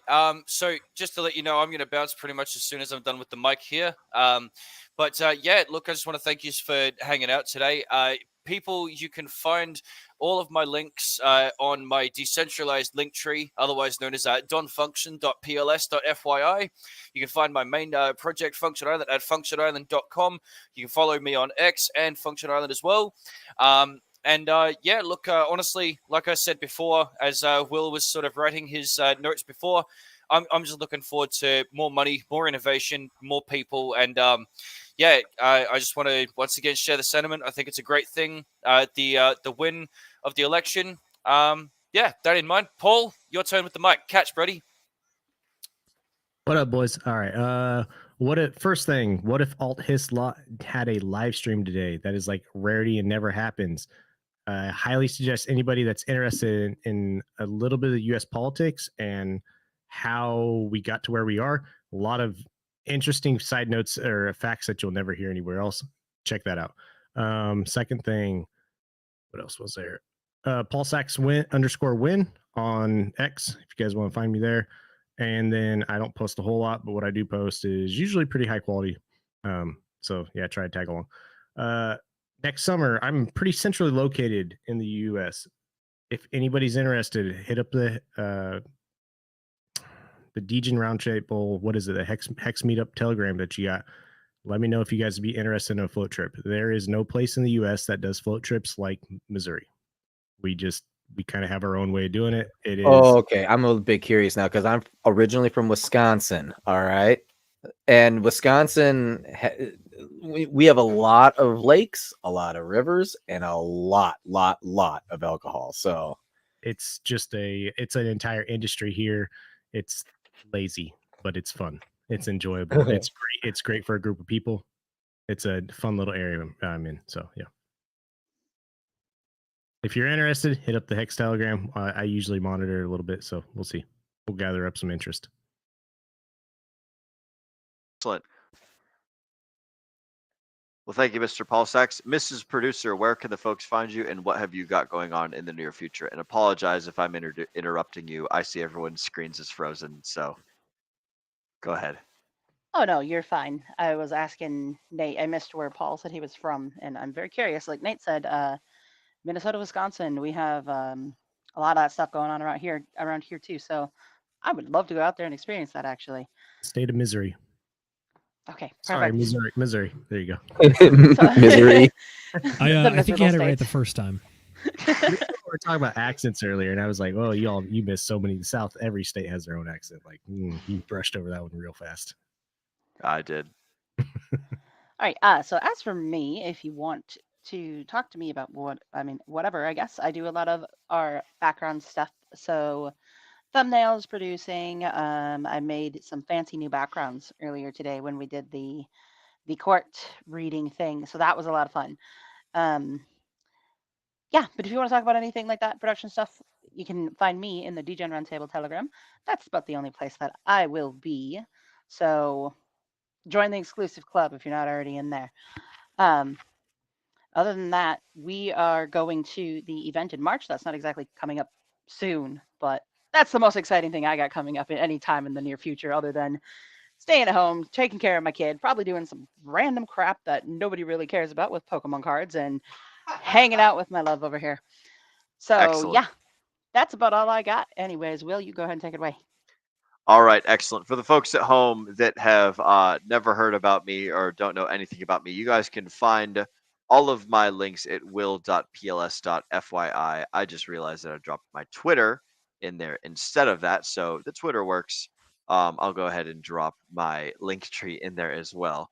But will.pls.fyi is the is my decentralized link tree where you can find all of my socials. You guys can stalk me on Facebook. You can stalk me on Twitter. You can stalk me on Telegram. You can stalk me on YouTube. You can stalk me wherever.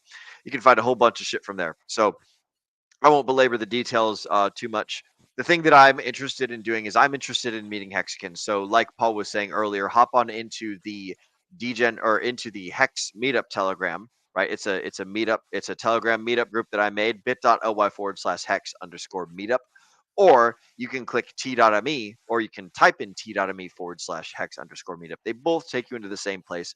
The nice thing about this one, the bit.ly, is that I put the message, I assigned the bit.ly address to the specific message that starts off the entire thing. So if you follow the bit.ly, it will take you right to the start here document part.